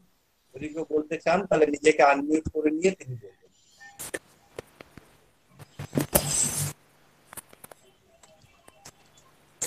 ছাত্রছাত্রী থাকলে বলুক না। হ্যাঁ, ছাত্রছাত্রী বা পড়ুয়া বই পড়েছে এরকম কোনো যদি থাকে কেউ বলুক। যদি কেউ বলতে চান, আমাকে 2-1 জন ফোন করছেন, আসলে নেটওয়ার্কের সমস্যার জন্য সমস্যা হয়ে যায়। খুব সমস্যা। আর আমাদের তো মালদাতে লাইটই ছিল না, গোটা রাত চার্জই দিতে পারিনি আমি ল্যাপটপ। আমরা কাউকে আপাতত দেখতে পাচ্ছি না। আমরা আমাদের এই অধিবেশন এখানে শেষ করছি। আপনাদের জানাচ্ছি যে ঠিক 2টোর সময় আমরা পরবর্তী অধিবেশন শুরু করব, যেখানে 16 জন অধ্যাপক, গবেষক, ছাত্ররা তারা প্রবন্ধ পাঠ করবেন। আপনারা 1:50-এর মধ্যে অনুগ্রহ করে সেখানে যুক্ত হয়ে যাবেন। সেই সেশনে সভাপতিত্ব করবেন ডক্টর সেলিম বক্স মন্ডল, বিভাগীয় প্রধান, বাংলা বিভাগ। আপাতত আমরা মধ্যাহ্ন ভোজনের বিরতি নিচ্ছি। দুটোর সময় আমরা এই সেশন শুরু করব। আপনারা গুগল মিটের যে লিঙ্ক আছে সেই লিঙ্ক দিয়েই আবার যুক্ত হতে পারবেন এখানে, সেই লিঙ্কটাকে ব্যবহার করেই। এবং অনেকেই এখানে আগে আমরা একটু রেস্ট্রিক্ট করে রেখেছিলাম, কারণ এখানে সংখ্যাটা সীমাবদ্ধ আছে, তাই পরের সেশনে 100 জন পর্যন্ত এই সেশন এখানেই যুক্ত হতে পারবেন, গুগল মিটে যুক্ত হতে পারবেন, সেটার জন্য ওপেন থাকবে। সুতরাং আপনারা ঠিক 1:50 এইখানে যুক্ত হবেন। আমরা প্রবন্ধ পাঠের যে গবেষণাপত্র উপস্থাপনের যে সেশন সেইটা আমরা শুরু করবো ঠিক ততক্ষণ পর্যন্ত মধ্যাহ্ন ভোজনের বিরতি। ধন্যবাদ।